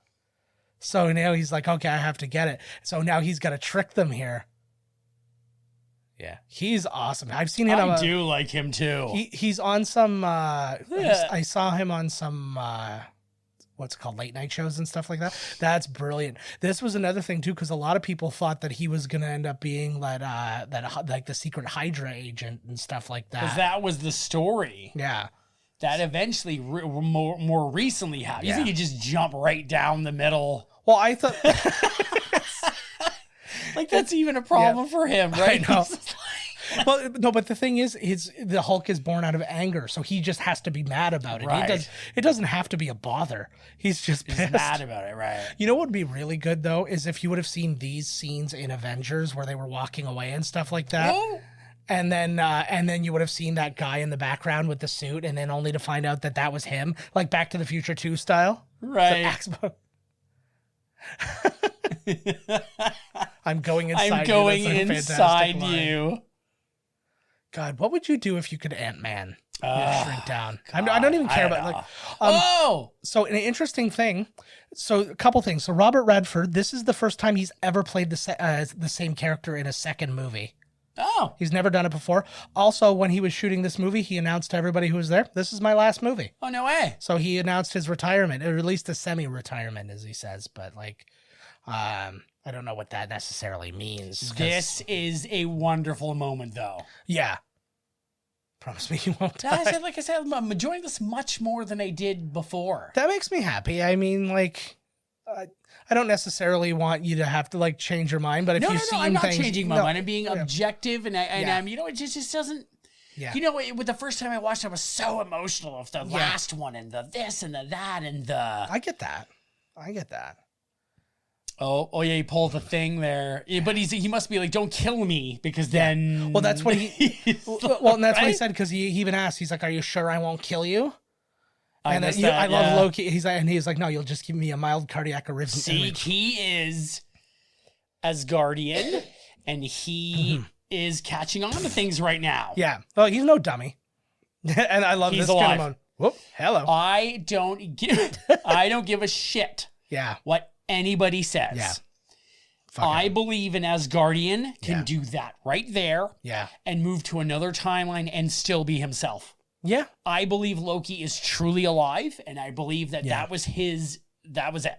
Yeah. I don't care about what you're talking about. Timelines. Oh, he went left in this timeline. died. He's alive. Yeah. He's totally fucking alive. Yeah. No, I get that. What an awesome moment. I get that. I'm really looking forward to seeing what they do with him. Like, what the hell is his show going to be about? Like, that's the thing. People are getting so excited about the TV things that the movie people are starting to go, I got to look into this TV shit. Because, like, well, no, when we were talking about here Damon, we go. I love this, but we were talking about Damon Lindelof, who was talking about wanting to do like a Marvel movie and stuff like that, and it was because of like what he saw with WandaVision and stuff that made him like, God, I gotta figure out. Oh, because he saw the style of it or something, right? Like he saw maybe even just the promotional material. I think that you're well, and well, you know how like the insider shit is. He's probably seen more than we have, right? But the do they allow that kind of thing? You think? If you're having talks with people or if you're friends with people, They who may are be like, hey, we're trying to talk you into doing this. Look at this. Yeah. Well, either that or just the fact that like if he's friends with somebody who is directing an episode or something like that, he's like, hey, come see what we're doing or whatever. Come to the set, you know? So I think that this was the best mirror match to have if for no other reason. It's not CG. That's one part. And because you can have the mask on one and the not mask on the other, you don't have to worry about like the always being over one person's shoulder type thing. Sometimes you do. I'm you fucking idiot. I know. What, like, how the hell do you explain that shit, right? You could have just said I'm you. Yeah, but he's like he thinks he's Loki, so he's just like, yeah, that's what Loki would say. Bucky's alive. Yeah, can we at least agree that that's better than saying they're gonna kill Martha? How do you know the word kill? How do you say that to me? That was the least of your worries. That was like of the whole sentence. That's like, yeah. You're damn right. That's America's ass, baby. Apparently, that was an argument amongst the writers and the Russos whether or not they would even include that. They put the hat over his head, over the Hulk's head.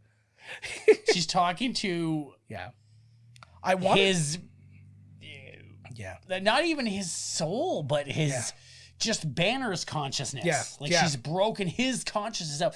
Not as if to say like if he could die, like this is his soul because his soul is intertwined in the Hulk that's passed out. Yeah. Boom. So this is, I think, the best explanation you get to anything in this. It's also the only one because there was a lot of questions about, well, why can't you just like bring back the people who were like killed? Why can't you bring back Natasha? Why can't you bring back original Gamora and stuff like that? Well, they died. They didn't get snapped. Like she explains that Thanos wills them out of existence. He doesn't kill anybody. He just makes them disappear. And he's like, so you can undo that. You can't undo killing someone. Bink. He is probably the best one because he's got a brain in his head too, so we can explain like, listen, we're gonna go back in time and then. I like that they brought her back. Yeah. What a fucking movie. How ambitious. It was. Hey, really. like, cheer. And it's only getting more so with the Multiverse of Madness. It sounds like it's like a fucking crazy. I think the Multiverse of Madness is going to be the next one that really connects everything. Yeah. Probably, because I think it's going to bring in some new stuff. Like there was rumor that it could this is a great moment because it's the first time she doesn't know something. Ooh, that's right. Because he's like, oh, he gave it. Oh, because that means she's like, he's got a plan. Yeah. Maybe. Nope. She's like, no way. And the thing too, it's like, it's one of those things because I know people were mad about like the whitewashing of the ancient and stuff like that. I was like, she's so fucking good that I can't get mad at I that. did. Yeah. So what was cool is that Stephen Strange is a big thing with this. He saved everybody. Yep. He kept them all in some weird wherever the fuck, right? Like, she gives it to him too. Yeah. Look at this. And that's that great moment where he, like when he says in Infinity War, he's like, "What do you do?" And he's like, "I protect your reality," like Dick or whatever he says. Strange is meant to be the best of us. Yeah. So he must have done it for a reason. And that's the thing too. And I think that that's another, dimension in all of the who's most powerful and stuff like that, because while like the Hulk or Thor or any of those guys could beat him in a physical fight, he could put them in the friggin' like the mirror dimension and they're just stuck there forever. Done, it's like my thing of if you want to beat the Hulk, just go put him in the sun. He can't get out. Like when Stark was talking, here we go. Ebony Maw. I didn't know if you were going to see these guys or not. I was like, what the hell? Like, who's the bad guy? Like, what's happening? Like, they're not in it very much. I think he's got like, I think his character has like the least of the screen time. Yeah. He's pretty cool. I wish he would have been like a celebrity. I know. Well, no, the thing was like the in the comic series, we talked about this before, the Dark Order was very hard to beat. Yes. Like they were almost each one of them was almost as strong and tough in different ways as Thanos. Yeah. So to defeat them was like, holy shit. And that's like, to me, because you know how we were talking about like getting a lot more people involved and covering a lot more storylines and stuff. I think that if you would have broken this up into a 3-part, like Infinity War, a part 2, and then this being part 3, then you would have probably just focused on the Dark Order in part 2. And then it was like at the very end, Thanos scoops. And then over the 3 chain, you could have a couple of them fighting Dark Orders, and over the course of the movies, eventually in halfway through 2.5, this person defeats that one. You're like, holy fuck. Or great. I wonder. Damn. Or over the course of the first 2 movies, they are having to get through the Dark Order to get to Thanos. Right. And Thanos is getting what he wants the whole time. Right. He's like, they're basically his offensive line. They're doing the CSI thing. Yeah, exactly. Enhance. I could see the license plate on their cars. I find it more. Is this a thing like like a trope? Is this like a thing that now we're just accustomed to? What's this? In movies, like enhance. Oh, yeah. Enhance that. Right? At So the now very we just least, believe it. yeah. Like, but At I the find it very more least, believable with them out in space, with their technology and everything, right? Something that's way beyond ours. Yeah. And I like that Thanos is also smart enough that he can kind of wrap his brain around what's actually happening. He's like, oh, we got some time travel shit going on here. Yep. And they're like, you're high. And he's like, you're drunk. That's the old Arrested Development thing. It's like, you're high. You're drunk. Renee Russo, I love her. So I love that she agreed to do these movies, you know? Why not? I like the scream too. She knows too once seeing him. Yeah. Because she probably just saw him, right? Yeah. Like, well, and she also saw, like she takes one look at him and figures it out too. I would have loved to have seen more of her story too, because she's like a witch or something like that. And it's like, that's why like Loki has his powers and stuff, because she taught him like the witchcraft and all this stuff. Like he's not like the magic. Yeah. And that's not a magic that Thor has or Odin has, because it's not theirs. And that's also speaks to the special relationship between her and Loki. Do they have to make the X-Men story match up with the MCU? Why can't they just start and it's their own story? Yeah. I think. Why does it all have to connect? I think they just want to, at the very least, just leave a little opening. I don't even necessarily think that they're going to like just build it directly into the MCU, but they're going to create something so that you know that somewhere out there there's mutants. This was actually a shot taken directly from Thor: The Dark World. She did not shoot an extra scene for this movie. Right. I remember you saying that. But she did go to the premiere and stuff, and she is going to be in Thor: Love and Thunder. Of course she is. And she is going to be Lady Thor and all the good stuff. But that was, I believe, in this movie, the best acting comes from him. That scene right there was amazing as well, where he's like, I really need your help. Yeah. And like I said before, I'm super impressed with the words. The captions. Yes. So let's give it up to Disney Plus captioning then, because we are watching this streaming on Disney said, Plus. when he said the line, it said in brackets, voice cracked. Yeah. And then he says the line. I was like, wow. Like, yeah, they don't always do that. Some of them are pretty lazy. A lot of them are. Yeah, you're right. This is the best closed captioning of a movie I've ever seen. I can't get over it. Yeah, you just can't wait to be deaf. I cannot. Any day now, come on. So I don't have to hear any bullshit. Yeah. Apparently, there was a thing where Tony Stark was going to visit here instead of Thor, and then he was going to fight Idris Elba. See, that's man. That was going to be, and that could, because he was basically, the idea was Thor was going to come in his Iron Man suit, he was going to enter stealth mode, and he was going to be invisible, but Idris Elba can see him still, because he sees everything, and then they have that fight. But then they felt it was probably better for the story to actually have Thor be where he should be. There was also a bit where there was going to be more of a fight between him and like everybody about getting the stuff, like just extended. Like also I also had a problem with some of the characters taking a backseat to these guys. Yeah. But they're the meat and potatoes of these series, right? Like Rocket's going to be in so many more movies. And so many more stories. Yeah. Well, there were two things that I think they were Eat a considering. salad. I know. The two things that I think they were considering. One, it was potentially going to be all three of these guys' last movie. Oh, this is great. This got such a huge cheer. Yeah. Again, this is what I love about going to movies, especially on opening night. You got a full crowd and stuff like that. Still worthy, baby. The crowd went nuts on that bit, and it was awesome. When again, Goosey's because I'm remembering. Here he is. Yeah. This is the best when you get the outside of the music thing, too. God, I forget how good Guardians of the Galaxy was just because it's been so many movies away. I got to go back and watch that one again.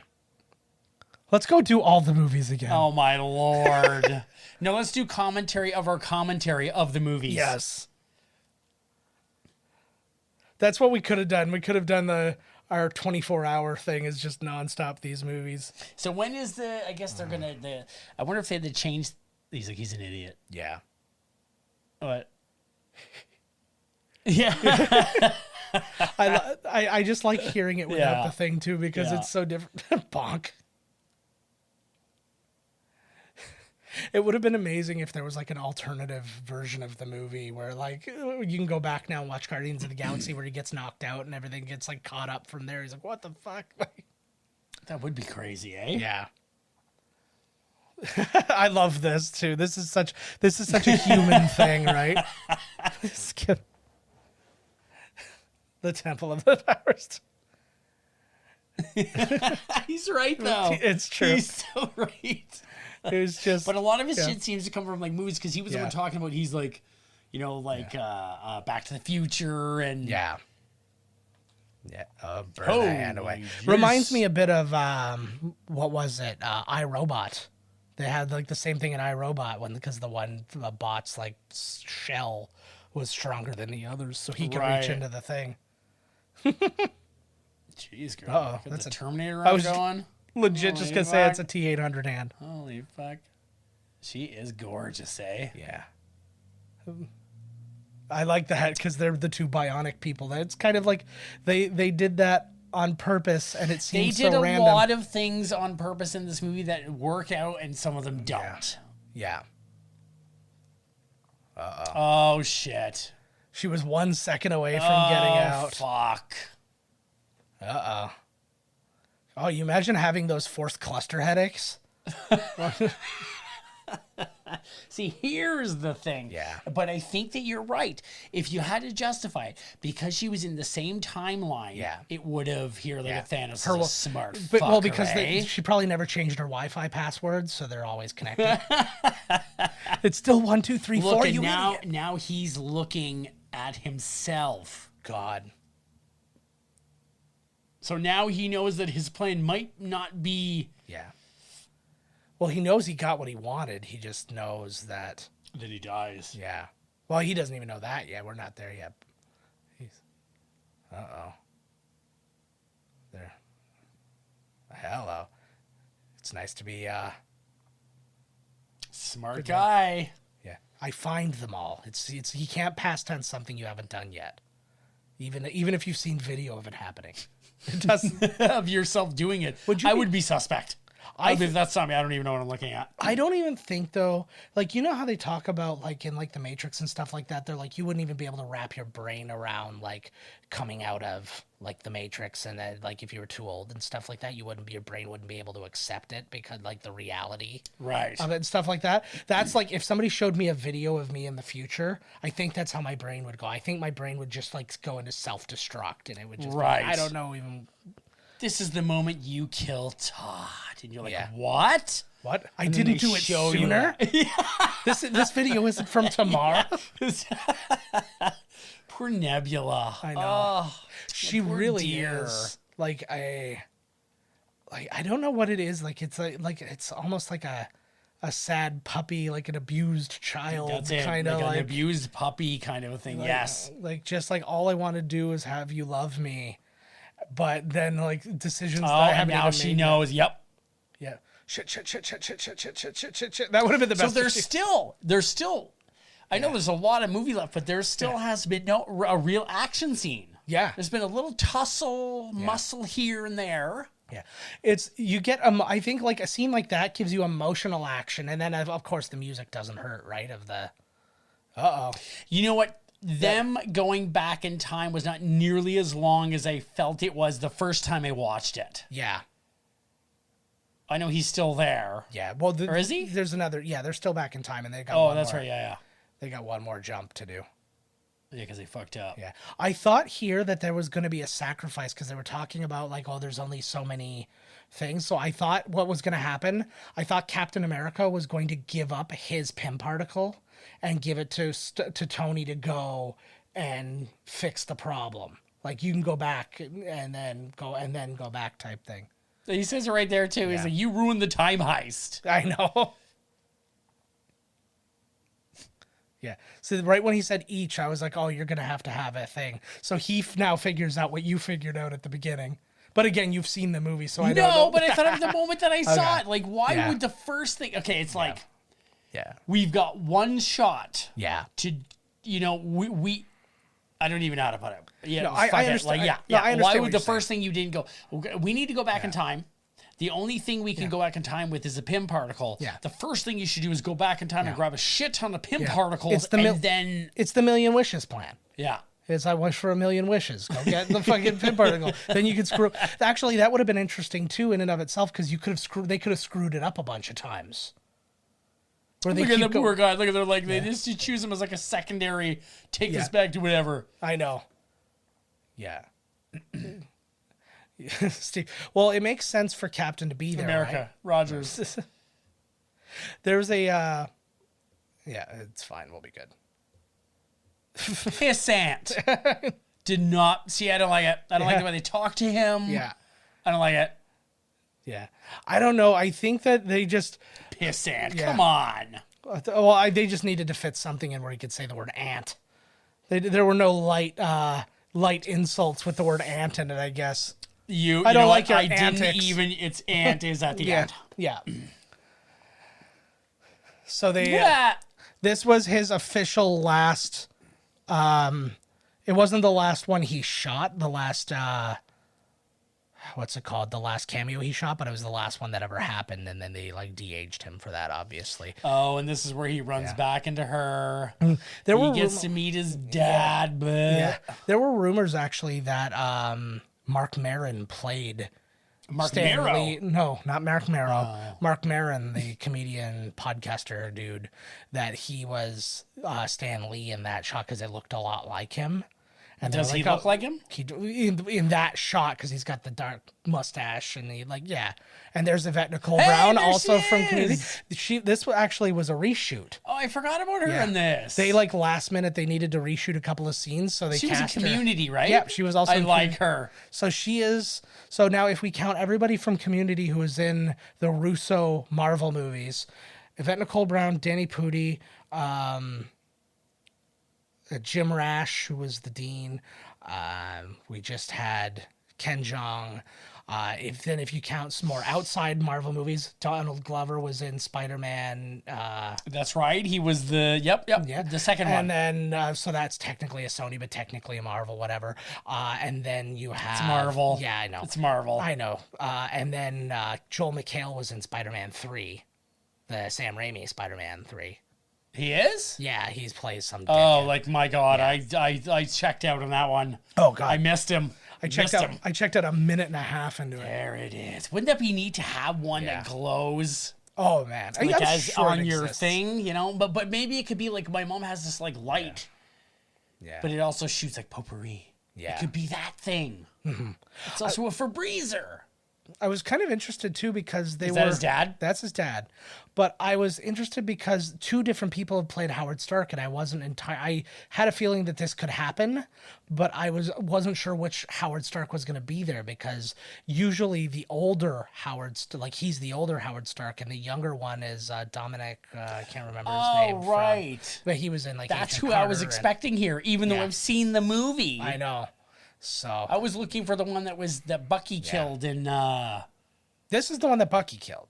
Oh, is this the one? Yeah, no, but the one I'm thinking of is the one he was No. in. He was in Captain America, the first Avenger. Yes, he was that's Howard the Stark one in that it. I was expecting to see Yes. here, even though I've seen it. Yes. I prefer him better. Yeah. I like him. Oh yeah. No, he's good. Yeah, John Slattery. He gets to great. meet his dad. And he's You know, basically he took his suit from Mad Men. And here's the thing, right? Yeah. These three characters, Thor, Captain America, and Iron Man, they made this universe with their solo movies. Yes. So it makes sense. Look at that one. It makes sense that they would be the ones to get the service in this movie. Look at him. All the de-aging. Oh my lord. This was, I can't remember the movie that they said, but this was based, his hair is based on the movie that he had done. You can at tell this when the age and camera stuff like changes that it's like a CG, yeah. It's still not, like, I mean. pan and scan. Yeah, it's still so much better. Like, remember, like, in Matrix 2, like, when he went from human to CG and it was so obvious? I'm like, it's so, like, the improvements are just, like, leaps and bounds. Eh? I hope that Disney... Yeah. Do you think they'll go back over these and gussy up the special effects, or will they just leave it? I think they're just going to leave it, to be honest. Probably, yeah, I would too, I guess. Like, I don't think that they're so broken. So, sorry. What I was saying before is that we're going to get more Pym. We're going to get more Ant-Man. We're going to get more of the Hulk. We're going to get more of the characters that can't say for you, but me personally, the characters that I thought were not represented properly, we will see them more. Yes. And that was what I was saying before. This is like the swan song for Iron Man and Captain America. Yeah, and it was potentially for Thor, too. Right. So, you could tell. They must have changed their mind or something, because if all three of them were going to die or something, right? Like, so I think that was a big part of it, and it's exactly like you said. The other guys have a future, and they're going to get a lot, and I don't know. It's as we watch this film, my rating of it is raising. Good. It didn't for Captain Marvel. I didn't like Captain Marvel. Yeah, it was like Captain Marvel. You kind of plateaued for a moment. You're like, oh, okay, this is it's as good as it's gonna be, isn't it? It was like, no. Yeah, I thought the last half of Captain Marvel was just like, it's just whatever. But it's fine. I loved Peggy Carter. I loved the show Agent Carter. Well, I don't know. I didn't see the show. Yeah, but I liked her acting. Yeah, it had such wonderful. Such a wonderful tone that they took with it. It had such like a Whedon kind of feel to it and stuff like that. And they were dealing with things that weren't like super duper supernatural, but just weird at the time. Like the kind of things that would make you want to invent S.H.I.E.L.D. Right. It's one complaint I totally get. I'm like, you can't be that close to a person and not have them look at you. Like at least that should have been a two-way mirror or something like that, right? But I wish that at some point in my life that I could look at somebody like he is looking at her. Yeah. You were looking at me like that. Like a piece of meat. As soon as I fit your bag of like fried chicken in the fridge, you were looking at me exactly like that. Oh, they're so in love. Yeah. Oh, it's such a nice concept. Yeah.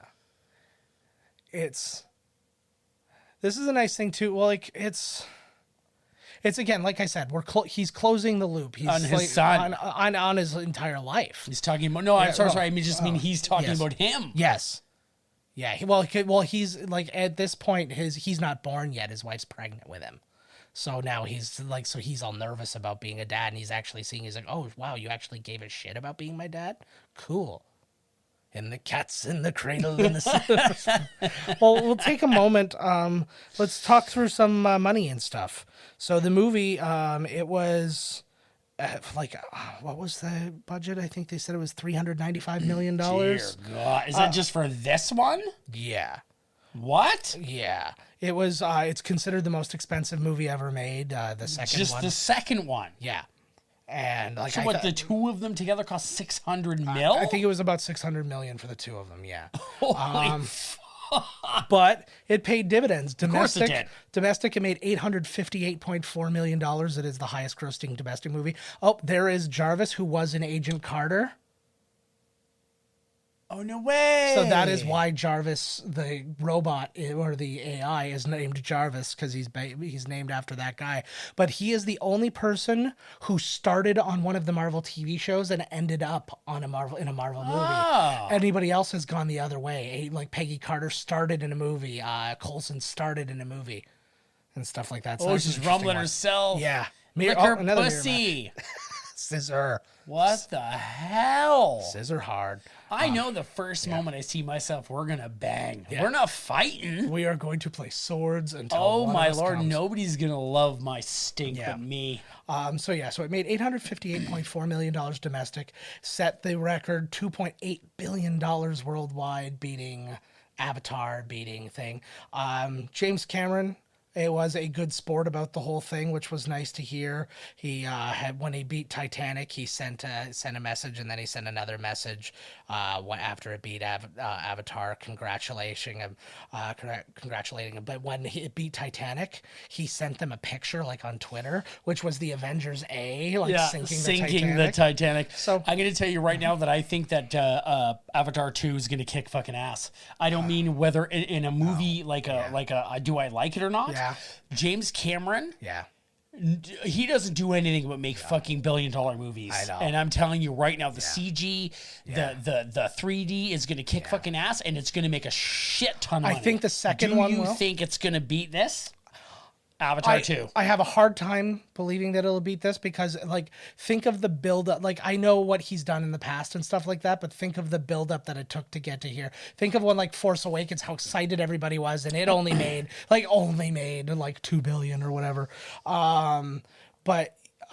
It's a crazy. I don't know. I want to say yes, just knowing his track record. Yeah. But It's you're possible. right. This thing built the world up into a goddamn frothing frenzy. Well, to the point where you had to see it. There was It was like, I hated all 20 movies, but I will be there on the first day for this one. He just said, I bet the raccoon didn't have to climb a mountain. Yeah, but he did say that James Cameron said that it gives him hope that like movies can still make that kind of money, because he didn't believe that any movie would ever make it again because of that. The film, and here he is, the big shocker. Anyway, sorry, keep going. No, that's fine. Well, it's not a huge shocker now because he was in the last one. Remember, he introduced himself to Thanos when he had to kill Gamora. You did? Remember, that's why we had to come here, is because Thanos killed Gamora to get the Soul Stone in Infinity War.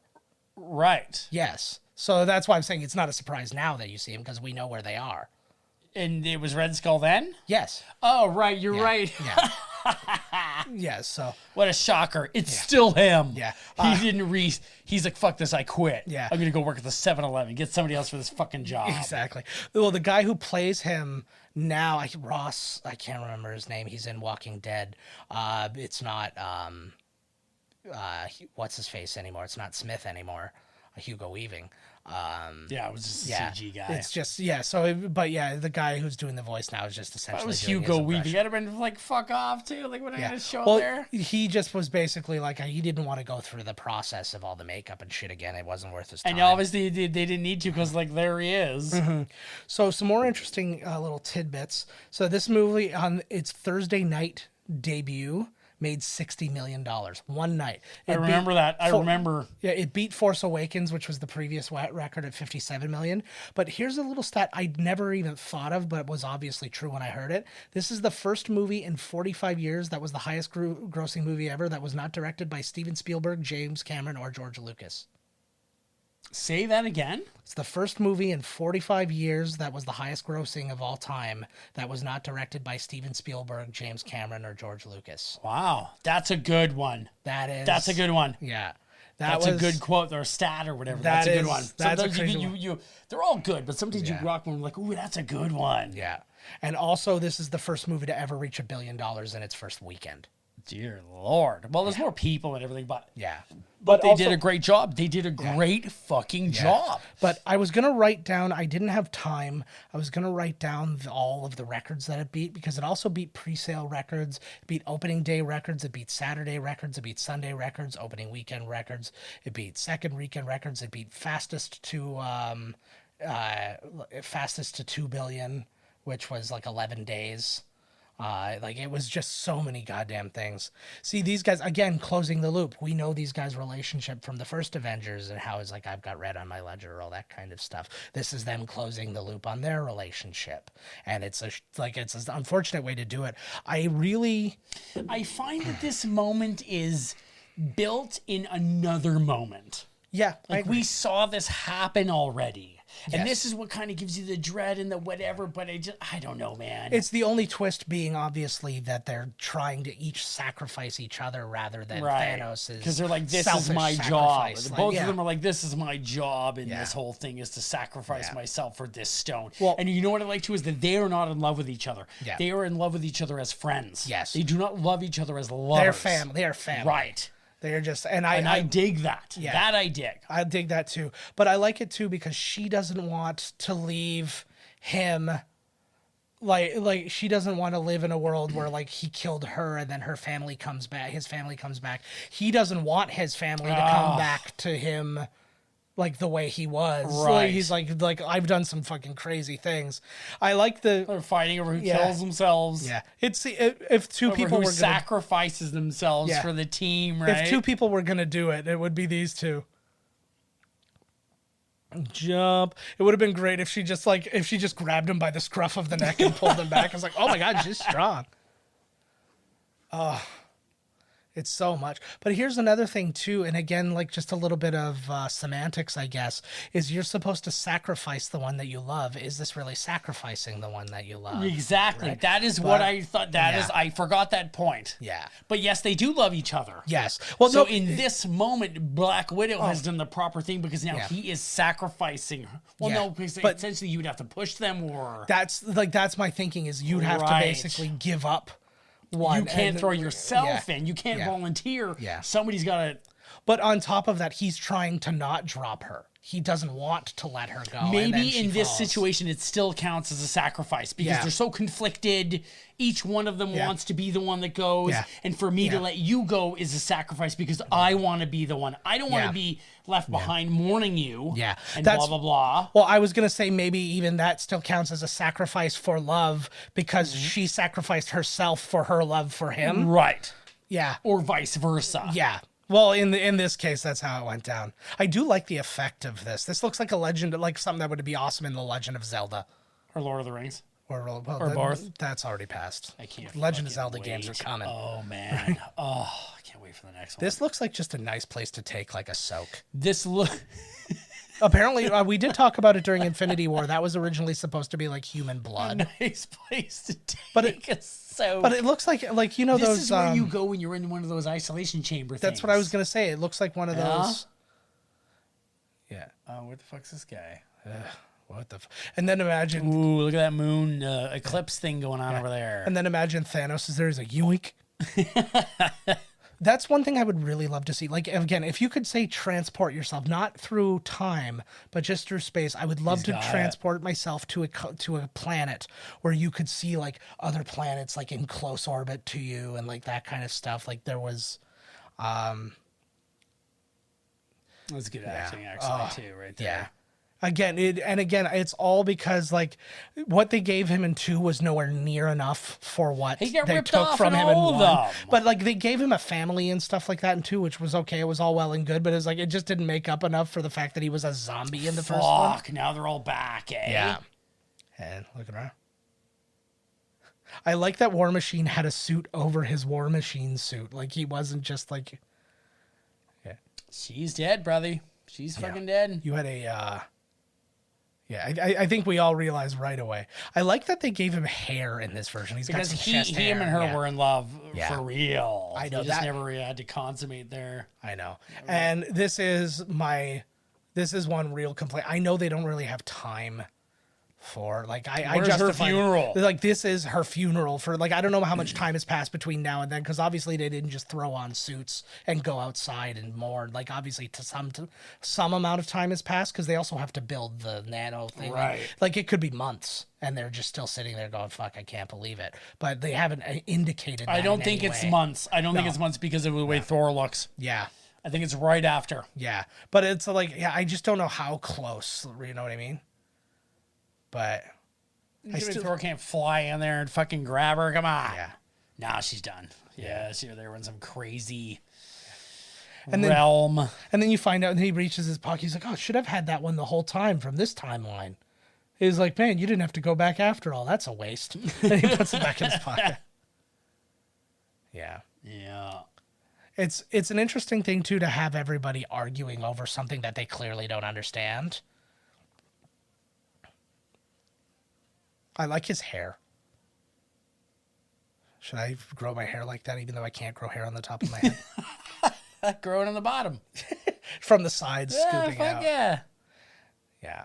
God, it's so nice just to like, it's something that you at least get from this scene is the obvious thing that they all actually care about each other. Oh, see, now he's pissed. Jesus Christ, where's that bench going to land, bud? Like, what? The end of the movie, that'd be the best. Thor's just about to kill the Hulk, and then a bench hits him in the side of the face. Like, what the shit? See, this is one thing where I'm saying I would like them to have maybe established a bit of a timeline, because there's no way that this has been sitting here ready for like the moment they arrived, right? They had to have they had to figure them out based on having the stones. By the way, buy our Infinity Stone T-shirt on TeePublic, guys. Yeah, fucking buy them all. Yeah. I wonder, I was just gonna say like could like back in the day, were they not savvy enough or whatever to like pull this storyline up? I was just gonna say how with Stanley Kirby and what's his name were way ahead of their time, and blah blah blah. But were they technically ahead of their time if somebody was savvy enough to really pull off this back then? It's a good question. You know what I mean? If somebody in the 60s or 70s could have pulled off a really killer, like, Avengers movie, like, would, The problem is, though, they couldn't. Because you've seen what they did with superheroes. Well, Superman, I thought, was great. I thought what they did with Superman was terrific. Man, they're throwing buses at each other and everything. But that was, I think that Superman has such a simplicity to it. Like, it took till, like, 1990 to get Tim Burton's Batman. And best Batman of them all. I know, but I'm saying like it took a long time. Like think about when Batman was introduced into the comics to how long it took him to become. No, but that version of Batman was not written till way later until what's his name wrote the darker version. What was his name? Oh, Frank Miller? Yes. Okay. Frank Miller wrote Batman darker and then, Okay, yeah, that's fair. But it's one of those things, and like DC was a weird one in general. But you saw like all their attempts at making like Captain America and all these other things, and like we should see if we can find it's clobber. If we can find the Captain America from Corman. I know the Captain America one is. I think I could find that. I don't think I can find the Fantastic Four. I can find the documentary about it. Right. That's a weird USB key. That's the future of the USB. Yeah, Here we go.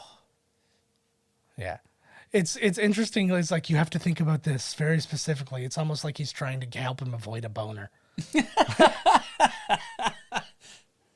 he's got the new. Oh, yeah, come on, Ant-Man, baby. Yeah, everybody's like, I don't know what's about to happen next. I loved that scene though. We were talking over it, but I love that scene with Oh, got you covered, guy with no armor. Yep, the only guy with no armor. That's badass. Yeah. But the Thor saying like I need to be the one to do this, I need to be the one to do this, and all that, and they're going, no, you're in no mental place to be able to actually get this done. When is Avengers? I know it's going to be later. Yeah, but wasn't Avengers Campus supposed to start on thing? Yeah, actually, it's I think it's next month. Have you seen the anime, or not the animation, but the swinging Spider-Man that they built? No. I'll show you video of this later. It's a legit robot that's going to be swinging through the place, and he swings and does like double backflips, and then keeps like what? Like all of a sudden you're standing there, and boom, Spider-Man swings by. Well, not in a place where he could accidentally hit you. He's up in the air. Right. But we saw it because we had heard that Disney was developing like robots to do stunts for people. It's like really dangerous stunts for like a Spider-Man movie or something like Westworld that. And shit, man. Well, a little Holy bit. fuck. Like you would build it and just program it to do the one move, right? And then that was its purpose. So at the same time now we've got now the time travel thing's happening for Thanos.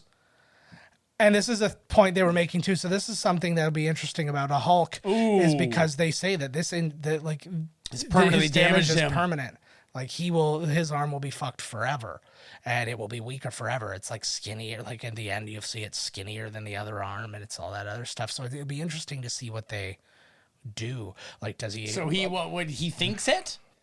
Yeah. He has to think about what he wants and snaps. Yeah. Well, it's a will thing, right? It's like what Thanos wanted is to get rid of 50% of the people. It's kind of funny how this moment really got me because like you see like Ant-Man's looking out at the thing and seeing the birds. I'm like, yeah, I could see 4 birds in a world where half the birds are gone. But like the phone ring just like instantly, like I clutched my heart because I was like, oh my God. Now it's back, right? Yeah, that's the proof. Oh, so good. So good. And you only get 5 seconds to like enjoy this. And it's just like, hey, oh no. Oh my God. Look at his face too, eh? Oh. Like the emotional place you have to put yourself in for these scenes that last like a second, right? Oh shit. Boom. There's Thanos. Yeah. I like that he wastes no time. It's just pow, pow, pow, pow. Here's where it kicks in now. Yeah. Yeah, and it basically doesn't stop from this point out. And that's another reason why I forgave that too, because it's like usually you'll have like a fight scene, then a bunch of nothing, then a fight scene, then a bunch of nothing. This is just we're gonna put a fight scene and just make the whole Now that I've thing. been watching this movie with fresh eyes, when I watched this movie the first time, this is the second, I was like, this is Hulk's moment. Look at him now, what they're doing the camera. This is Hulk's moment to pick the whole fucking thing up and just get pissed as fuck. Yeah, which is based on him picking up a mountain. The mountain in Secret Wars. There's a Secret Wars? Okay. Yeah. That's a great story. That's one I hope, they're going to be telling Marvel stories forever. I know. They need to get to the Beyonder and the Secret Wars, but they cannot do that. Yeah. Well, you'd think for whatever, but in my opinion, you can't do it unless you have Doom, the Fantastic Four, and the X-Men, because they're all pulled in. Yeah. Maybe that is their next. Maybe that is their Infinity Saga that they're planning. Doom is such a big part of the Infinity Saga. I'm sure they could switch it with Dr. somebody Doom, else. Right? Doctor Doom. Yes. Okay. Well, I don't think they Is would such if they're bringing the Fantastic Four in. Yeah, but I mean they change things things, but he's a very big part of the. Do you know much about the Illuminati? Like not the controls everything Illuminati, but the comic Illuminati? No. Okay, a friend of mine told me about it. It's basically a group of the smartest guys. It was Tony Stark, Doctor Strange, Mr. Fantastic, and a couple other people. And I was like, that would have been an interesting movie to have. Now, obviously, we're in a position at the end of this where that doesn't really work. But. And there's a bunch of different teams that happen too. Yeah. I think within the Illuminati, where one of them is the Hulk. A Ghost Rider. God, I would like to see Ghost Rider enter. There's 2 other ones. I can't remember 2, but yes. It's like Hulk, Doctor Strange, Ghost Rider. Here we go. Here's a nice scene for Clint. My 2 big disappointments in this, again, they weren't things I was expecting, but just things I was kind of hoping would happen. I wanted to see the Defenders snuck into this movie. I love.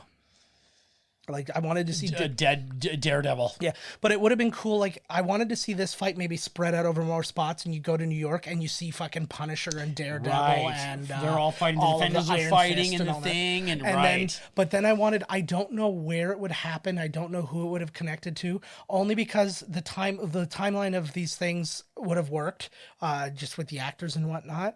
Is somebody was about to die, like just say like Ebony Maw was about to kill somebody, and you just saw 3 claws come through him, and he drops down, and it's fucking Hugh Jackman as Wolverine. His final Wolverine spot is this one spot, because he said the only other way he'd want to play Wolverine would be in an Avengers movie if they could ever get that. And it all just tied up at the same time. They were in the midst of buying Fox, and Hugh Jackman was right at his end, and like all that. I was like, they could have made it work. Even if it could work in the sense of You're a hero. Yeah. We don't know you yet, but we know you. Yeah. You're like, oh, and, shit. And now this is the introduction to the mutants. Yeah. That would actually be a really fun time to use Ant-Man.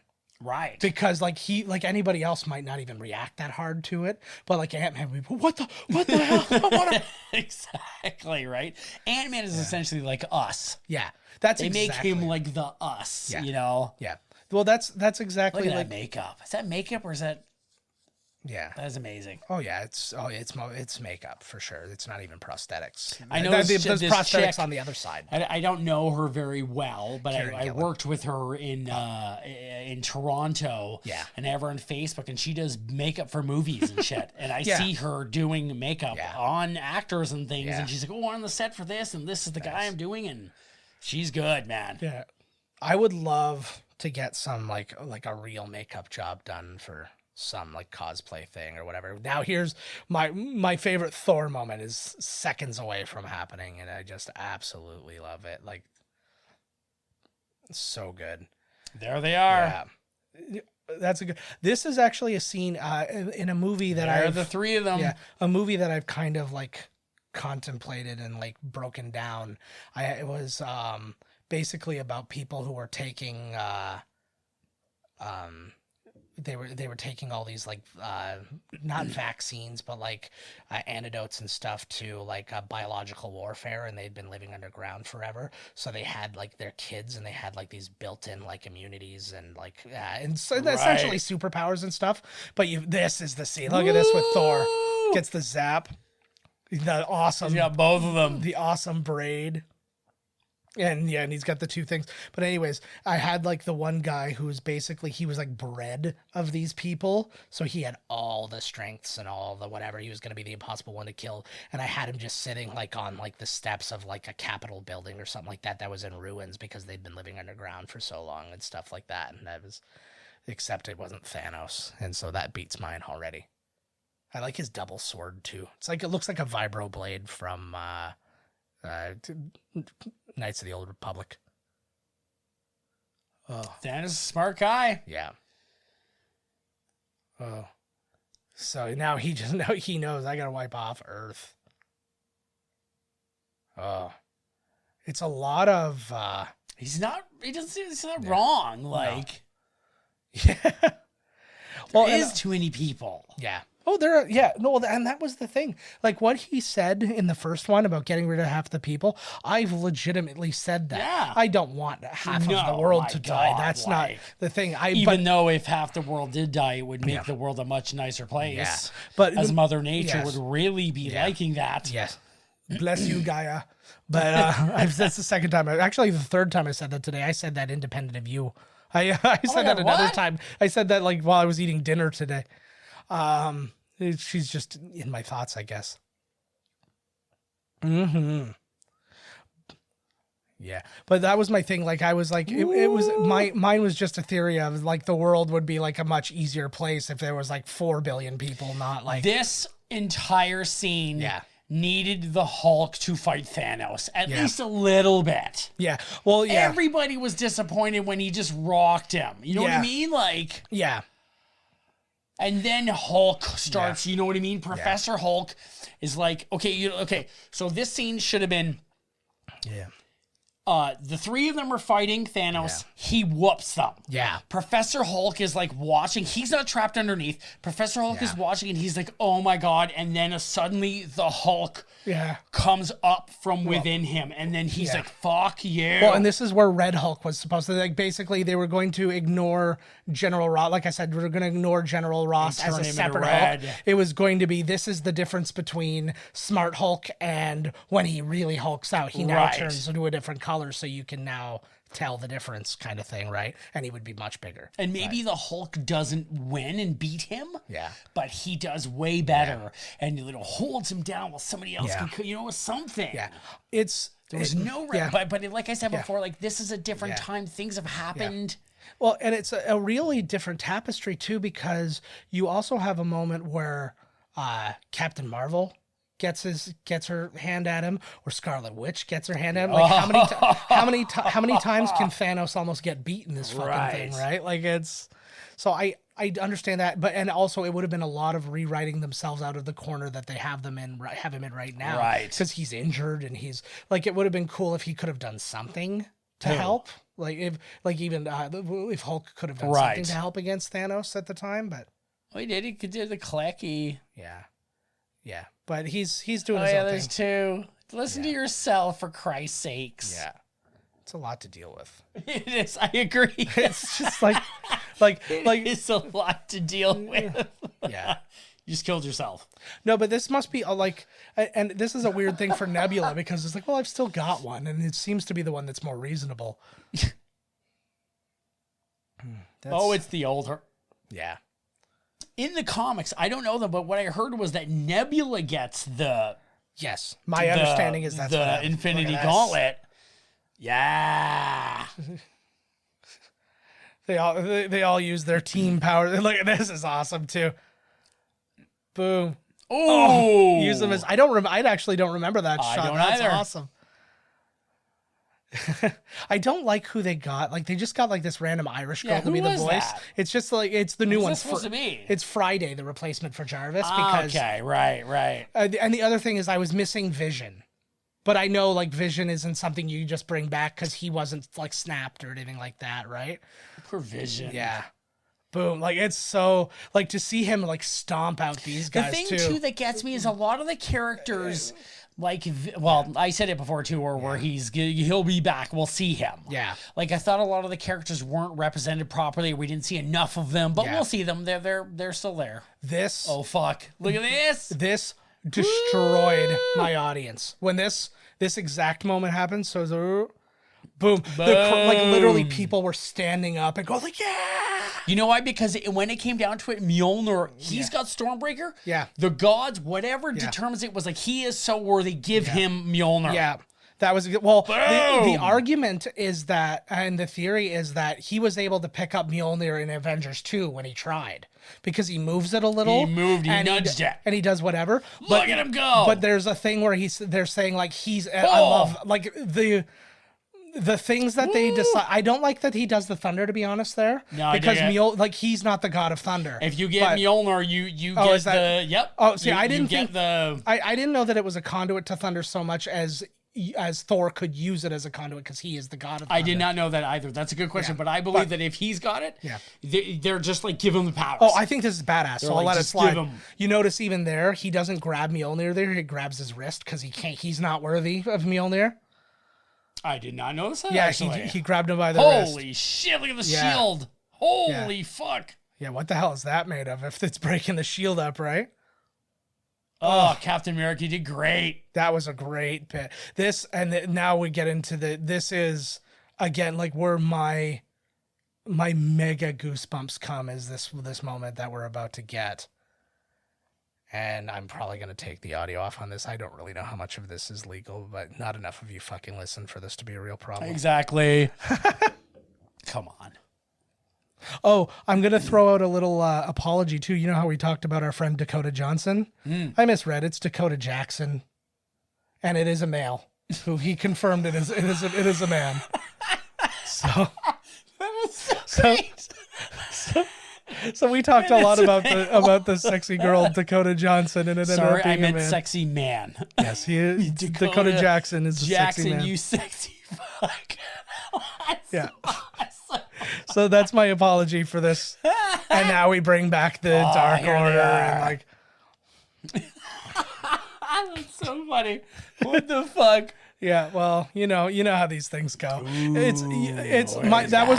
believe, because when I first read the name, it was like middle of the night, and it was one of those, I just kind of saw it and I just kind of heard it in my thing. This is here we go. I'm putting it.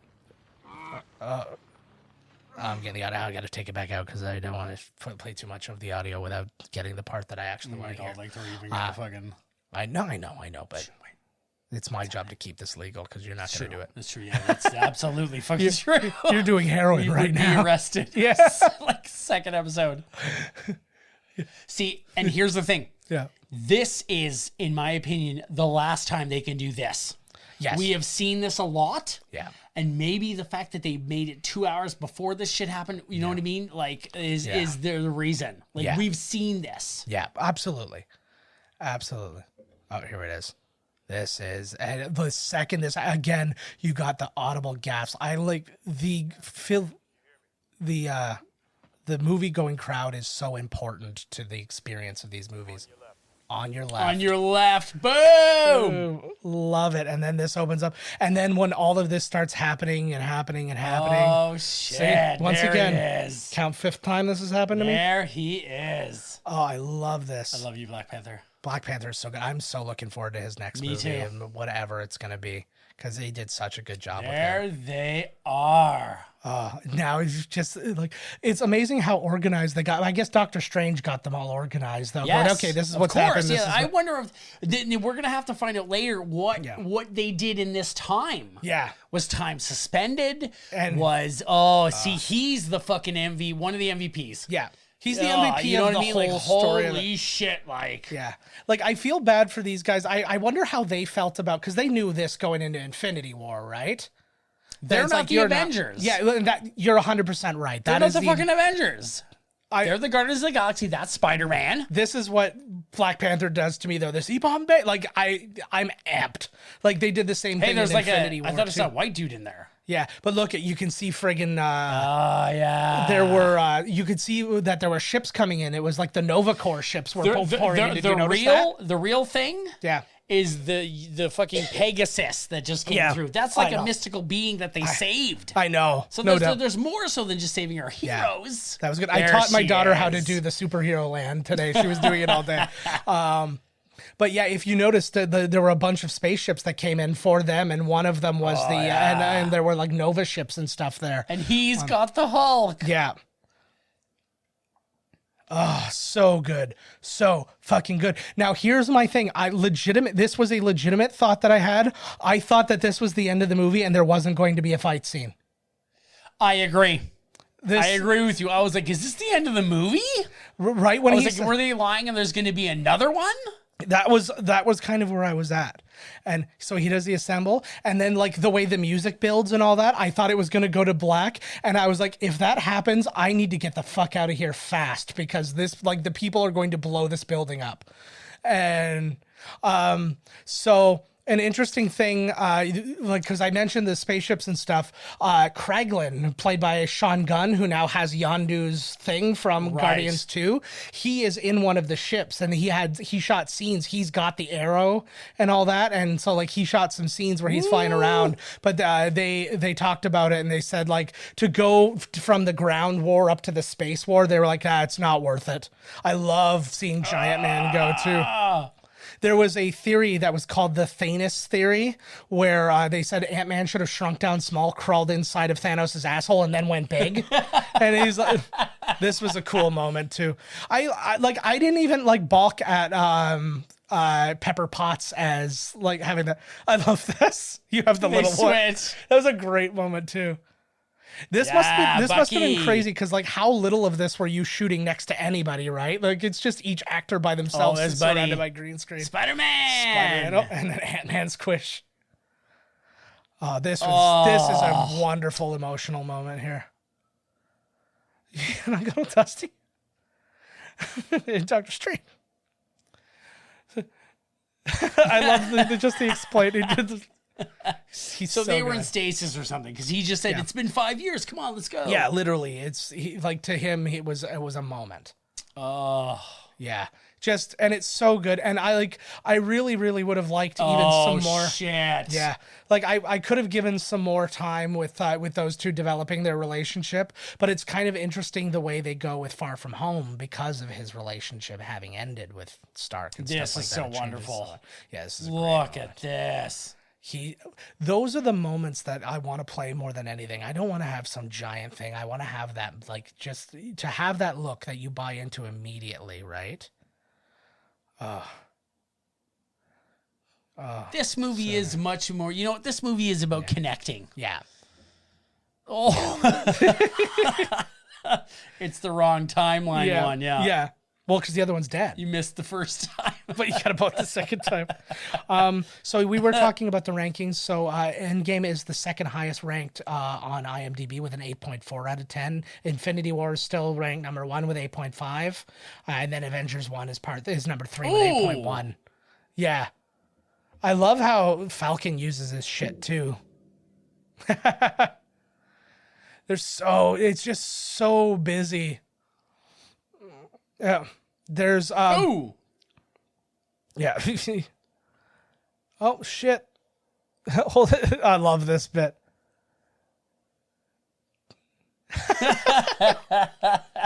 Of course, right. That's wonderful. It almost makes me wish that Michael Pena was in this scene.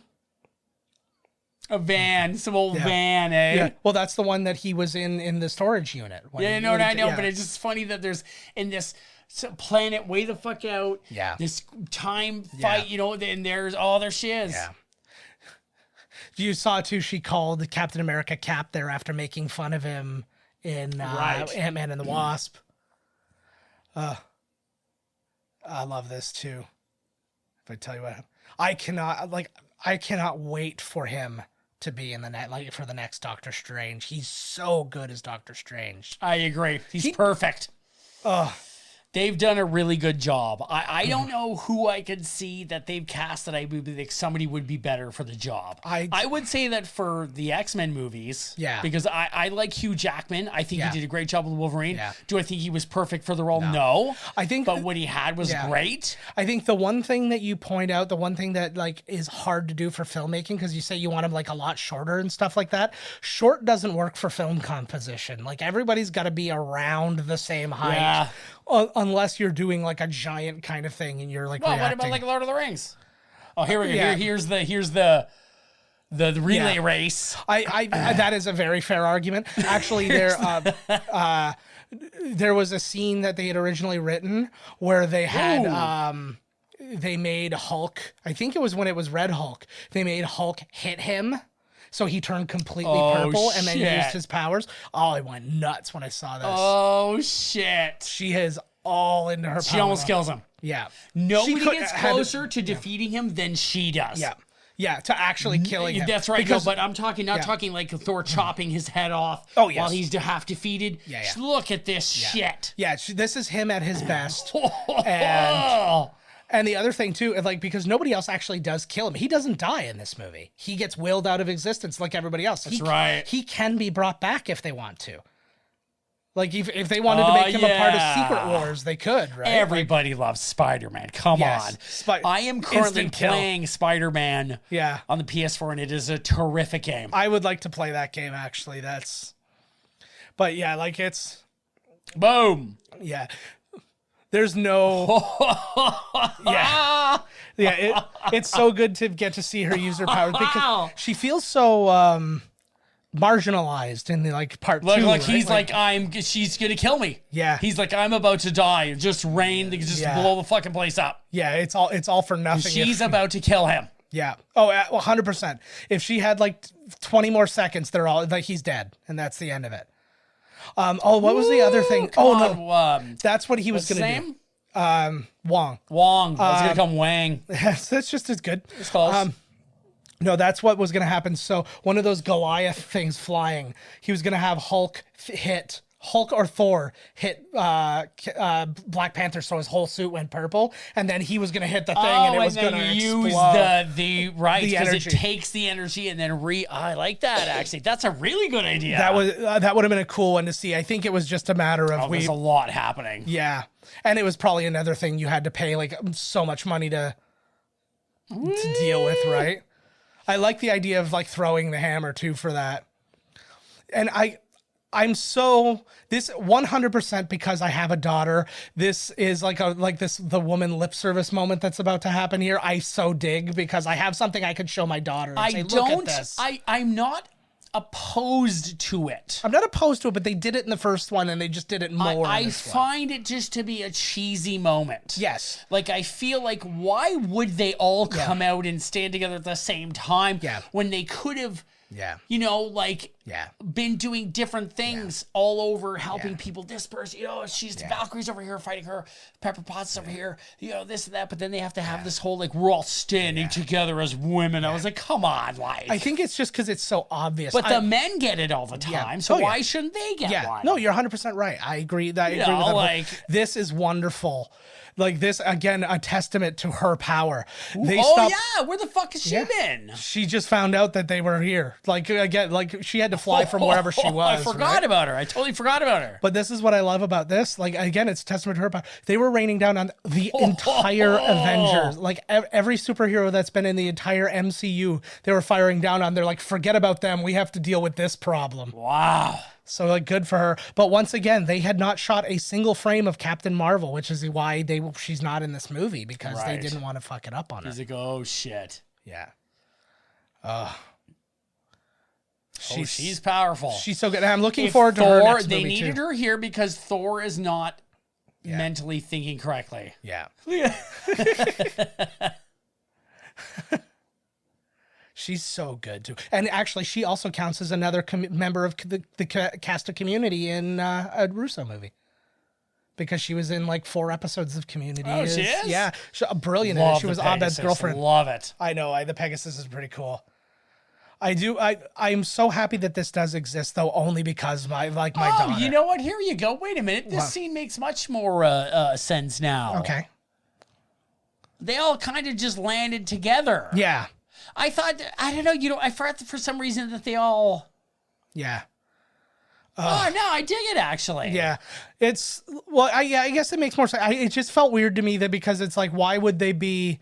Like just so grouped together that they would all land in the same place. Right? I guess it just happened. Yeah. And I'm fine with it. And like I said, like for me to be able to, like when I, no word of a lie and corny on my part is I have my daughter beside me when this scene's happening and I have her holding tight to me and it's just the best. I just thought that for some reason that they just all came out together when they all came out. Oh, no. I don't know why and that wasn't even that big of a thing. Yeah. They just were standing together and they all moved out and that was it, I'll tell you something too, though, about like their plan. So they were going to get the stones back. Like he was going to get in there and then return all the stones to where they were supposed to go. But then what was the idea? Like this war still had to be fought minus one of the Avengers. What a movie. Yeah. Like I just am amazed I'm actually at what ranking the Russo brothers Yeah. have done with the cast, the fact that they couldn't be together all the time. Yeah. The whole thing is amazing. I'm actually putting this in that scenario where this could be my top one in the right scenario, like in the right mood. Like if I'm looking for the more action and more craziness, I go Infinity War. But like this, you know what? I'm gonna rewrite this. Yeah. Totally. Yeah. I've liked it a lot more. Yeah. That's cool. I think that the talking of it, there's a lot of things that happened. Yeah. Holy shit. Oh, he's got the whole proper glove, too. Yeah. Look at her. That's like, and you can see he's legit scared. He's like, whoa. Yeah. And he's winning a mercy fight. This was cool. Great idea. That was smart guy. Yeah, that was what stone was that? That was the Power Stone. That's the one that was in Guardians of the Galaxy in Ronan's hammer. Not Ronan. You know what's crazy, too? Yeah. I don't know whether they did it on purpose. Yeah. But the two people, oh, here is the one. Yeah. This is it. Yeah. This is it, buddy. He's like, I know what you're thinking, and that's what we're at. This is the one right here. This is it. The two people that came closest hand-to-hand combat to beating Thanos were 2 chicks. Yep.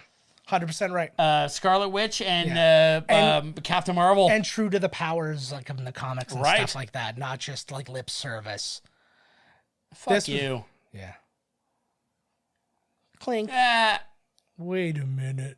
That would have been the best that's an video. Iron Man glove. So basically what he did is he used his nanite things to steal it off of him. So it's not like he grabbed them and picked them. The nanites grabbed them and then moved them around and now placed him. This actually was the last shot of the movie. It was a reshoot thing. This originally, he doesn't say anything here. But he almost didn't want to do this. He got convinced. Joel Silver, of all people, who has nothing to do with this movie, convinced him to do this. He's like, it's your iconic line from the first movie. You have to say it.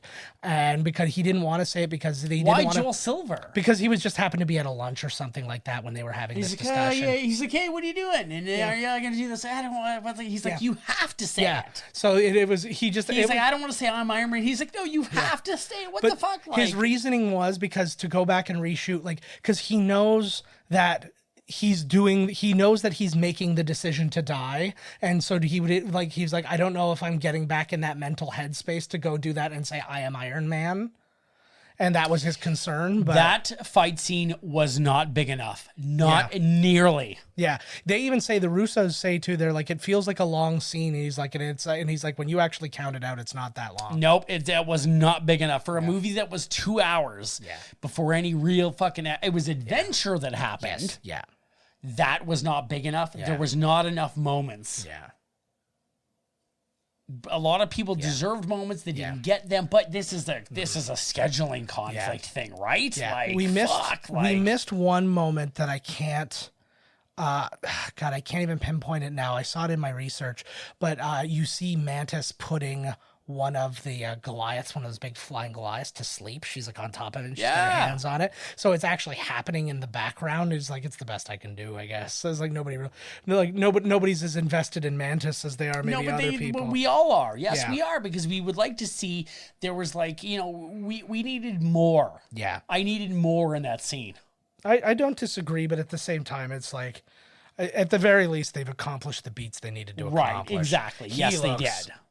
He looks messed here, which I guess that was the point, right? I feel like the Wakanda fight was like bigger than this. The Wakanda fight was... I feel like most of the action that happened in the other ones, like this fight for New York, was way bigger. I think that maybe the difference in that one is because it was actually 3 fights going on at the same time. Right. Because it was cutting back and forth to Titan. Right. But yeah, it's like the same thing in Star Wars Episode 3. They have that lightsaber fight, which is actually one of the longest one-on-one fights ever in a movie. But really? It's also but which one? In Part 3, Obi-Wan versus Anakin when he's Darth Vader, like fresh Darth Vader. Which movie? It's Episode 3. No, name it. Oh, sorry. Revenge of the Sith. There you go. Yeah. I was like, what? Oh, Pepper. Yeah. Friday. Yeah, don't worry about me right now. You did it again, Iron Man. Good for you. You fucking loser. Yeah. Now he won, but he lost because he died. Yeah. But he still won. He's ashy. So he's got to be him. Yeah. It was... No, but if you asked... I think if you asked most viewers, I would say 90% of the viewers are like, of course it has to be him. Just from a pure logic, not from my favorite character standpoint, from a pure logic standpoint, it has to be him, because that's how in your brain you have to organize these things, and bookending shit like this, as weird as it sounds on paper, is how your brain accepts it. That is a very, very perfect way of putting it. Bookending your brain. Yeah. I like that, actually. That should be on something. That's gonna be. I really like that. Bookending your brain. Yeah. It's true. It's true. It's disgusting, but it's true. Yeah, because I mean, if you just had a poll of which one did you wish got to do this, it would be all over the place. Right. But if you said which one should be the one to do this, it's gonna. And we've seen it happen twice now. Why? How come Hulk couldn't pull it off the first snap? Yeah. Well, what happened with that snap that made it not? What do you mean? Oh, the Hulk first snapped first, and then what didn't change that made? Well, no. Here's what happened. So Hulk snapped first to bring everybody back. He didn't know about Thanos. Thanos wasn't there as far as he was concerned, right? Right. So he didn't. He couldn't snap for He couldn't say, "Oh yeah, by the way, also kill Thanos," because that wasn't going to that wasn't even in their purview. So he accomplished everything he was supposed to accomplish, and then they got fucked. Is Hawkeye going to get his own movie now? He's getting his TV show. It's on a little bit of hold right now, but he's one of the Disney Plus listed Disney Plus shows. Oh, that's right, the Hawkeye. Oh, that doesn't fucking count. Yeah. Come on. Well, it depends on the story they choose to tell. I'm trying to look. Apparently there's a girl in Spider-Gwen colors walking around here. I don't know. It doesn't really matter, does it? Oh, right there. Yeah, There she the is. skirt. Yeah, Yep. Yeah. I don't think Good that call. they're. Yeah. I don't know if that was intentional either. Well, I right? think People it was. see things. I think it was intentional, but not a nod to like, oh get- yeah, by the way, right, Spider right. Gwen's going to be in the next movie. Of course, somebody was like, they don't let her pick her own skirt. You know, What is now? Okay, is that Whoopi from TNG? Who's that woman? It's Angela Bassett. It's Angela. this is a very start. This is the end of like Return of the Jedi right here, right? Like all the world's celebrating. I get it though. This is like the end of a video You game have to have too. one of these. Come on. Oh. Now I'm going to put you in a position. You were snapped. 5 years has passed. You're snapped back. What? You were snapped out. Okay. You're gone. You're not an Avenger. You're nothing like that. You just live. You're you. And then you get snapped back, and now you're back in this world that like there's garbage everywhere because first everybody was too depressed to pick up the garbage and all that. Like, how do you like react to the world that you live in now? You're like, what the fuck happened here? I probably would just be like, par for the course. Yeah. Here it is. So, I've been gone for 5 years. Yeah. I would have been like, I've been gone for 5 years and nobody Yeah. picked up the garbage? yeah. I got to do everything around. Yeah, you fucking right. You got to do. You know? The prison encounters yourself. This must be a crazy. And the hologram of Robert Downey Jr. The MVP of this scene is fucking Jon Favreau. He like him just taking care of the daughter in this bit is so. I agree. So good. But this is the whole thing that begs like, where was Black Widow's? I heard a rumor that those two were together. What do you mean? Gwyneth Paltrow and Tony Stark. But I think it was just a thing. You know what I mean? I was like, oh, they were together, and I heard they were going to get married. But it must have just been a thing that was out there or whatever. Oh, like the actual actors. Yeah, like in real life. Yeah, no, like, he's married, and she was married at the time. I like that that's there. That's from the original Iron Man, the proof that Tony has a heart. Everybody, all the actors, to avoid spoilers, the actors were told that they were going to a wedding scene. Oh. They were told as they arrived that this is the funeral of Tony Stark. So this is an interesting thing too, because again, a lot of people like weren't necessarily all here at the same time. So there's Aunt May. Yeah, Aunt May. I don't agree with her being Aunt May, but whatever, she's hot. I'm fine with it because I like her just as an actress. I know, me too, but she's not old enough. Yeah. Like his arms all fucked. Well, it's all relative. It's all relative. He's not even nearly as big. Yeah. He's almost like. But tell me this: when you were 14 years old, how many aunts did you have that were like 80 years old, like in fucking like the first Spider-Man? Right. You know what I mean? Right. Like Yeah. you have like a 50-year-old aunt. Oh, there's Groot. Yeah. Where's oh, sorry. I was like, where's Gamora? Sad face. I hope this is something that they are going to be doing in Guardians of the Galaxy 3, which is finding Gamora. Oh yeah. Oh, I think they're gonna hunt down the Gamora that exists. Right, exactly. I gotta find I've got an interesting. Oh, and there's Bucky and the new Captain. One of them's new Captain America. Maybe her. Who's this kid? Why is this kid standing around This guy's alone? very important. I wrote his name down. I can't remember. Oh, it's right here. There's William Hurt. There's General Ross. So that kid that you just saw, his name in the MCU is Harley Keener. He's the kid from Iron Man 3 who helps That's right. him. The actor's name is Ty Simpkins. They called him up and asked him if he wanted to be a part of this, and he's Did like, we "Are watch you this kidding me?" already? Well, we've seen it. We talked about it together. Okay, but, like, okay. Yeah. That's the kid that he helped. The kid that helped him actually. Yes. With the So that's cool. That was neat. And it's to, I guess, imply that they've had some level of relationship, Right? Like beyond what we saw in the movie and stuff like that. This is a nice moment too because these are like the only people who really lost somebody, and they know each other, and they've got a cool relationship because of 2. This is one of the better things that came out of 2 is kind of their mentor and kind of big brother kind of relationship and stuff like that. I said I can't wait to see the new Avengers movie. When is this going to be? Like 10 years from now? Oh, it's gonna be a long time, man. Like fuck, man. I honestly think that it's like a few things are going to come out and There you go. Oh, this is so good. This is a great Jon scene. Favreau is a better actor than like he maybe gets credit for. Well, he was in lots of shit. He's with in Vince Vaughn. I know, He was but in all those. But he gets like that kind of like he's just like, oh, this is who you are. You're just the fatter version of Vince Vaughn, essentially, right? Like, but like this is Oh my God. Like just such, I legit cried. That was the moment I cried in this movie, was when he said that to her. He's got this moment. He's like, he's decided, he's like, my job was taking care of him. Now my job is taking care of her. Yeah. And just so good. And Point Break over here. Point Break. It's like no place to surf here, bro. You hit the BK up. Yeah. Well, this is an interesting thing too, because what does this open up for him? Is he going to be in the next Guardians movie? Is he going to be, or are the Guardians going to be in the next Thor movie?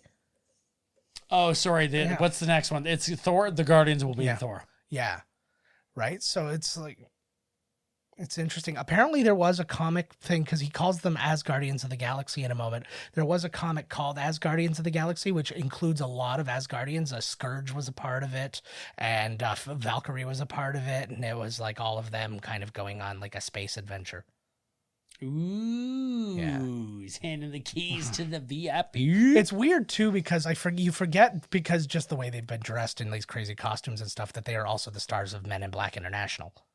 I want to see that movie. I didn't see it. I'd give it a shot. I think it got a lot of negative stuff, because that was right around the time when Liam Neeson said he'd go beat up a black guy, because like it was like that weirdness that he caused, and then everybody what does that have to do with? No, because he's in it, and he's like Oh, that's right. And then everybody was like, boycott the movie because he's an asshole and blah blah blah. So it kind of got like a weird the Asgardians.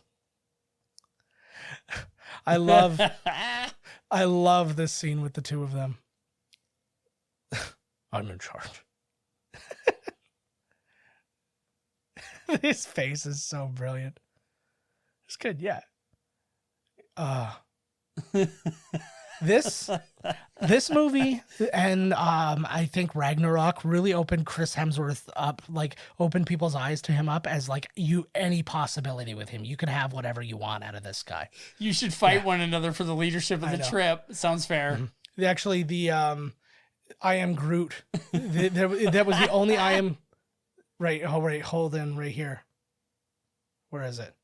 That I am Groot is the only I am Groot in the entire movie, and that was Vin Diesel's entire role in the movie, and it's completely changed, so it didn't have to be Vin Diesel. That's amazing. And but the translation, what it appears in the script, because it always what he wants to say is in the script, and he just says I am Groot to that is I like knives.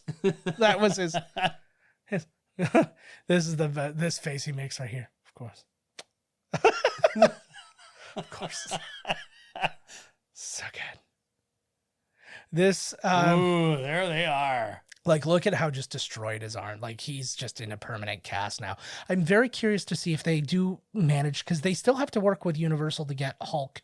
Like, I don't know when those rights kick out, right? So I don't know if they're just waiting out the rights so they don't have to deal with what they've been dealing with Sony, or okay, he has regenerative powers as well. Yeah, I would expect in the next movie that to be done. Yeah. If Wolverine used that, yeah, would he be permanently damaged? That's the thing. Is that how strong it is? The way that the Russos put it is like somebody even like Thanos, which like things like that wouldn't even damage him, destroyed him permanently. So it's like, yeah, would it? But I think what they do is he does some experiments, or he goes full like Red Hulk or something like that, and that regenerates him. I really want to see. I'm so looking forward to Falcon and Winter Soldier. That's the one I think I'm looking forward to the most. I'm really looking forward to seeing what they decide to do with it.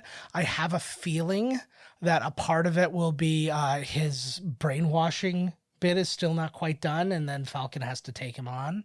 Right. A little bit. They're going to fight for the leadership of who can be the Captain America. Yeah. Actually, there's a really interesting bit, because obviously we're about to find out who he gives the shield to. But that person, so being obviously Sam, he found out from Chris Evans.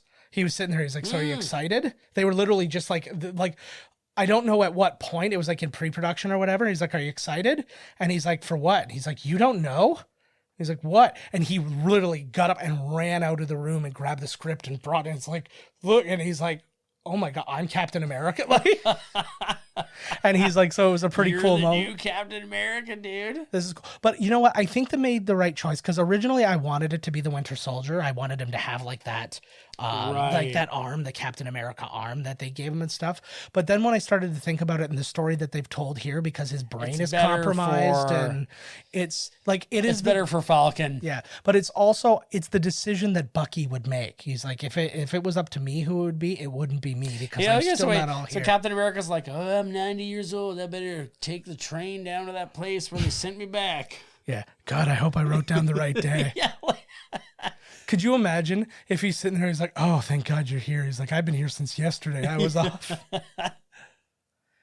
Oh, yeah. It's nice. People I think on Reddit as well, they said that they believe that to hide his identity, he changed his name when he went back, and just based on his look, they said that he changed his name to Fred Rogers and he became Mr. Rogers in the new timeline. Oh, I like that. I like it too. He looks like fucking Joe Biden though, doesn't he? Yes. So if maybe he can just convince people. He's like, yeah, I'm old Captain America. I like this. I didn't like at the time. Idea of him living his life with his love. Yeah. And like, whatever. Fucking A, man. You've got fucked over for centuries, bro. Yeah. He, there was a thing too. I guess there was maybe like a century, not centuries. Yeah. I think they said they did like a comic like series. It was similar to the What If series where they were, like it was like how people would want their own story to end kind of thing. And his was just having come home from the war and being completely anonymous for the rest of his life and marry Peggy and that be the end of it. And that's essentially what he got. Now, what do they decide out of that? Chris Evans has not completely closed his heart off to this. He says he's done. Oh my God, give it some years. Yeah, but he has also said that he's not closed off to the idea of coming back at some point if the right thing came along, right? Or if the, like he wouldn't just do it just cause, and I don't think he's going to need to do it for the paycheck anymore. I think he's all set. Yeah. So, I think he was set like by this first one. Yeah. Mm-hmm. It's cool. And again, it's cool that he's got the shield. I'm really looking forward to seeing what his setup is going to look like. I feel like his wings are going to be Captain America colors, and the shield's going to be right on the back of it. I think like it is. And he takes it off. Yeah. And then like I'm looking forward to everything, but I like the idea too that the Falcon and Winter Soldier is him becoming Captain, like actual Captain America, not just I have the shield, I am Captain America. Now it's like you see him practicing with the thing, and that's the wedding ring. That was nice because people I watched it with didn't notice that at first. I'm like, oh, he's married, and then they're like, oh shit. No, I don't. I love that. It's no. Yeah. No. Now, do you think, your opinion, is it better that they olded Chris Evans up, or should they have cast just an old man who kind of looked like Chris Evans? I like that they olded up Chris Evans. Yeah. Okay. And I think it's nice. I think it's nice for him because he gets to basically say goodbye and be the one to hand over the shield. It's an actor moment too. It's like you're gonna play your old self. I guess. Yeah, that's true. I always get mad at people who play old versions of themselves. I think the best worst example is Christopher Lambert in Highlander 2: The Quickening, when he's like, "I'm an old man," and then you're just like, "Fuck." Like you just like you. Although they did a good job. That was the beginning of that movie, and you were just like, "Oh God, this is what we're in for." Oh, what a nice moment! Yeah, this would actually be interesting. We need to see that moment where he comes back and is like, "Peg," do they? Yeah. Well, would he just go back and then be? Yeah. Like what? There's a lot of questions with that. Somebody made that point actually. Would he be the skinny him, or would he be the ripped one? Yeah. Well, he'd be the ripped one because that's the one that traveled. That's the one that went back. But I think that it's interesting because it's like people have been bringing up, they need to bring back the Marvel one-shots. Those like short films they used to do. They need to, and they could easily get those. And like, God, how hard would it be to get some of these people to come back for this tiny little whatever, right? That movie was not about, James Gunn was one of the executive producers. Yeah. That movie was more about the connections between them. Yeah. As opposed to action and adventure. Yeah. And I think I understand that more in the second time watching it. I liked it actually a lot more. Yeah. Oh, another thing we missed well, we didn't miss, but it was something that the Russo brothers thought of doing. They thought of when 2014 Thanos comes to the future, and that he actually drops in front of him Captain America's head, because he kills their timeline Captain America, and then drops his head to like fuck with them and stuff like that. They're not going to think he's dead, but he's obviously killed an Avenger. Right. It's a very... Yeah. This was a great moment here. This, I love what they do. Like, I talked about this a bit when we did Lord of the Rings, Return of the King, how they gave like a special new like curtain call style credits for this. And what they did here was good with these guys, but what they do with the original Avengers at the end is just fucking gold. I absolutely love it. But I like too that this, when they're showing all these actors, they're showing like some of their better moments from like the series, not from this movie. Not from, yeah, that's neat actually. So like, oh yeah, he's alive, you bastard. You betcha. Good old Benedict Wong too. I really like him. He's really good in those movies. I agree. Really, like in his roles. Well, in they've these done movies. I think they did like perfect casting from like most of the Letitia characters. Wright I don't also- think I've seen anybody that was like, oh, somebody could do it better or whatever, No. right? Like I'm sure there are people that if you saw them do it, you're like, yeah, that guy did a good job or whatever. But yeah, it's they do a job that's so amazing at just removing doubt. You know what I mean? Like, oh, maybe somebody else could have been better at this. They're like, no, they did the right thing. just look at the names. I know. And Like, I think this is unbelievable. Like, I think they said like 17 Oscar nominees were in this movie. that's Like in amazing. the principal cast. Yeah. Call I just this- read a thing recently too about how they've had so many Oscar winners as villains in Yeah. the MCU. Yeah. But now just on top of everything, to also good guys like both. Like I don't think Michelle Pfeiffer was ever nominated, but Michael Douglas was, and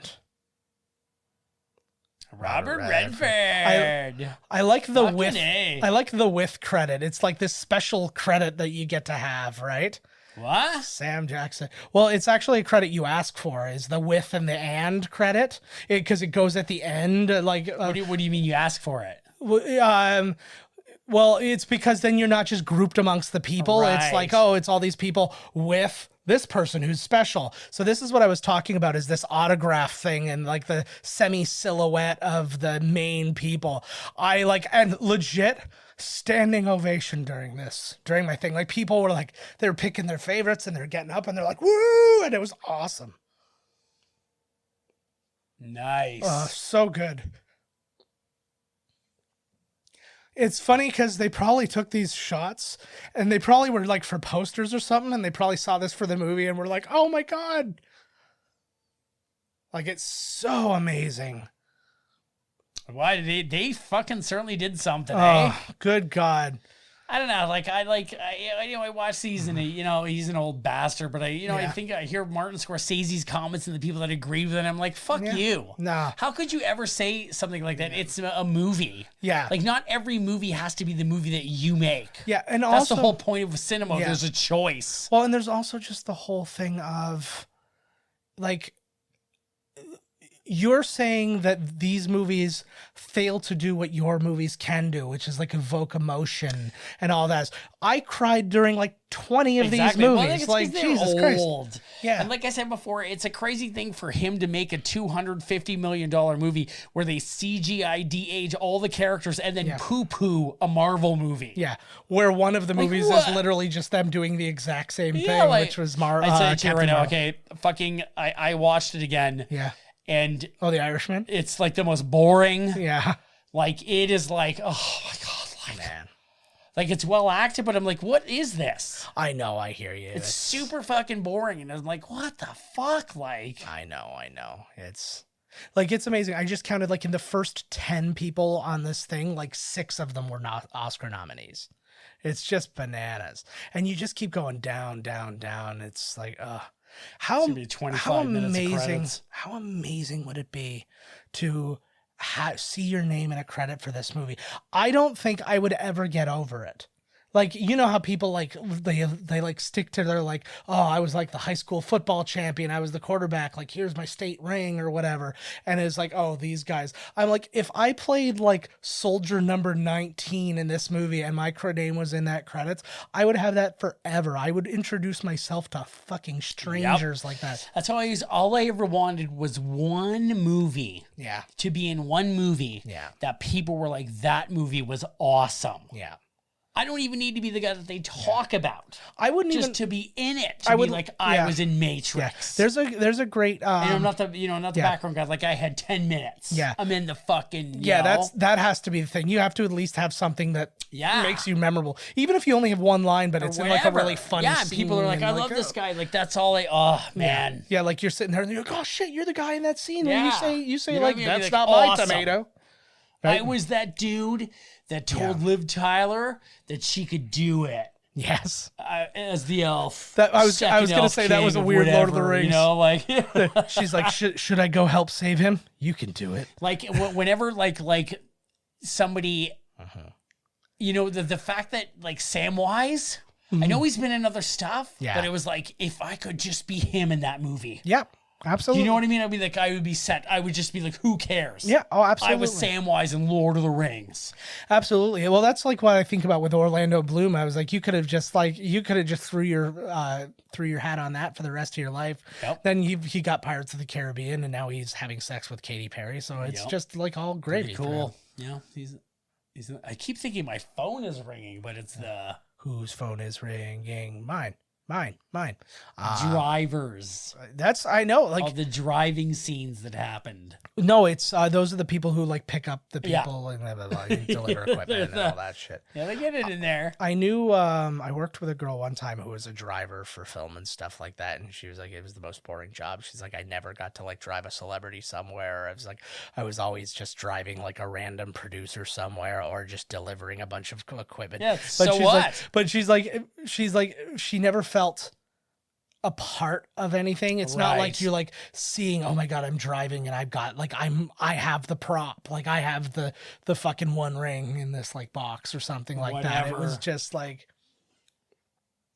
Does she get a credit? I assume so, yeah. Because they did it here. So yeah, well, fucking A. Yeah, it would be wonderful. I want to be a special thanks because then I always want people, if they ever see my name, go, what the fuck did this guy do? Yeah, because you can pick any name out of these a trillion names that made this film. Yeah, like John Ibsen or Dorian Bustamante. I know how to pronounce that name because I know Carlos Bustamante. Of course. Oh, they still use? Of course they did. Industrial Light and Magic. Of course they did. Well, they're one of many because like you'll actually see there's going to be multiple. Oh, hell. This is the first section. Look at this list of this is just digital artists for ILM. Like how crazy. Yeah, you know what? I like that a lot more. Good. I'm really a lot more than I liked it the first time. Where do you think you rank it then? If we're, I don't know. I'd give it an 8 though. Yeah. But 8's good. I mean, 8 is right around where they've got the first Avengers movie. I'd give it an 8. I don't think it's as good as the first Avengers, but it was really awesome. Good. I really liked it more. And like, I think I understood more the theme of it, which I think the theme was, like you said, which was like closing the loop, but it was also about their emotional connection to each other and to their past and their families and this and that. Yeah, for sure. And it was, I think it was... The action scene at the end wasn't big enough though. But this is I chalk that up to like a scheduling. Yeah. You know, they can't have all these guys. Well, it's probably a matter and it's probably a matter of trying to convince, like when you've already like $370 or $390 million into a thing, it's like, oh, we need like $12 million more dollars to throw in a couple more Spider-Man swinging around an alien. Yeah, but is that so hard to ask? Like you've already gone that far. Is another 12 million slapped on gonna be a big deal? Probably not. I think it becomes from the studio standpoint.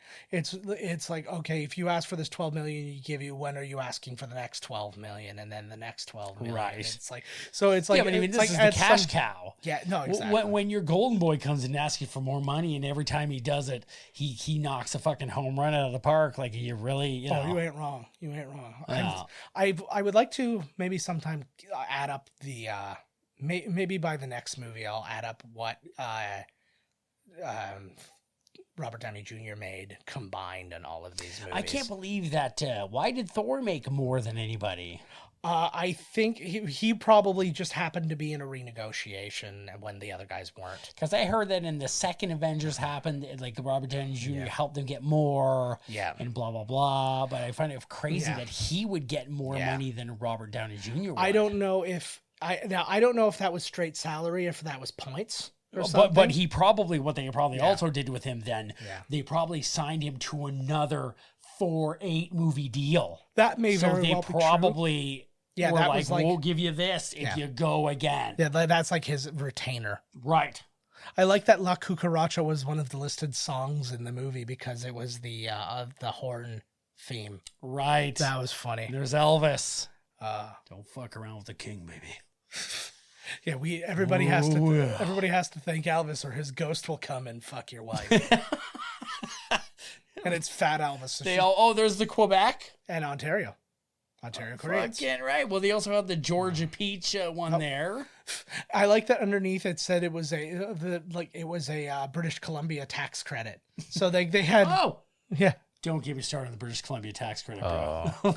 Now this is a good thing too. Here we go. So listen. There's no after credit scene because they weren't leading to anything. We didn't hear it, but it was because we were talking. You were talking. I know. I apologize, but it was the Ping. It was the clanging Ping. from the first thing. Fucking right, man. I got chicken in the fridge. Yeah. We got to get going, guys. Thank you so much for joining us. We are not done yet. Spider-Man Far From Home is next week.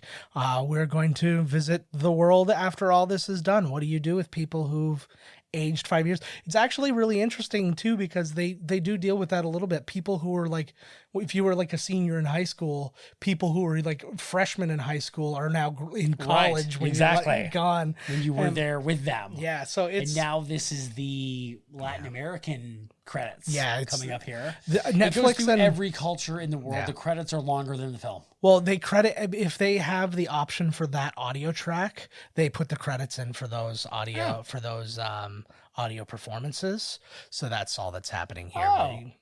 I dig it. Yeah. See, great. Best credits ever. Best credits, best closed captioning. Whoever did the closed captioning, I want to talk to this guy. He did fucking great. It could be a woman. Sexist motherfucker. True. That is true. I meant guy as in like, hey guy. Yeah. Like, what's up, like man? the royal we. Exactly. Okay. Exactly. I'm with you. All right. Look at the French. No, notice this. That's the Quebec, the Quebecois. Woo-hoo. But did you notice who the voice of Mantis was? Pom Clementif. She did her own French dialogue. Cool. Because she is part French. She's part French. So there you go. Neat. She's a weird, like, what was her thing? She's like French and German or something. Some combination of French and Asian. We cannot end this when the French one is on. Okay? Yeah, we have to. We're going to wait until whatever culture's next is not ours. Yeah. We would be doing that. No, you know what? I was just about to say we're going to be doing Quebec a disservice. Just end it. I was going to say, it's Italian now. Sorry, Italians. I'm so sorry. We're not trying to run away from you because of coronavirus related things. We're just trying to, you get it. Yes, they've got it. All right. We will see you guys next week. As always, email us podcast at miscastcommentary.com. Find us just at miscastcommentary.com. Find us on Twitter. I'm at JK Finley. Todd's at miscast Todd. We are at miscast commentary, we are at Miscast Podcast, and Instagram at Miscast Commentary, and I am Joe Finley, or Joe Finley, fuck off. You are Joe Finley. It's true. And I'm at JK Finley on there as well. Call or text us, 289. I don't remember the number. That movie's way longer than I thought it was. Yeah, it's Holy God. All right, we're not going to do that part. Fuck it. Just fuck it. Yeah, just fuck it all. All right. Let's go. All right, guys, we will see you next week. We are super excited that you joined us for this super long ride. Usually we do these in 2 parts, but I can't do that for this movie. And bye-bye. Bye. True, right? This has been Miscast Commentary with your hosts, Joe Finley and Todd Murray. Executive producer, Joe Finley. Be sure to like, comment, and subscribe to the podcast wherever you listen. Visit www.miscastcommentary.com for all news related to the podcast. Miscast Commentary is a Miscast Media production.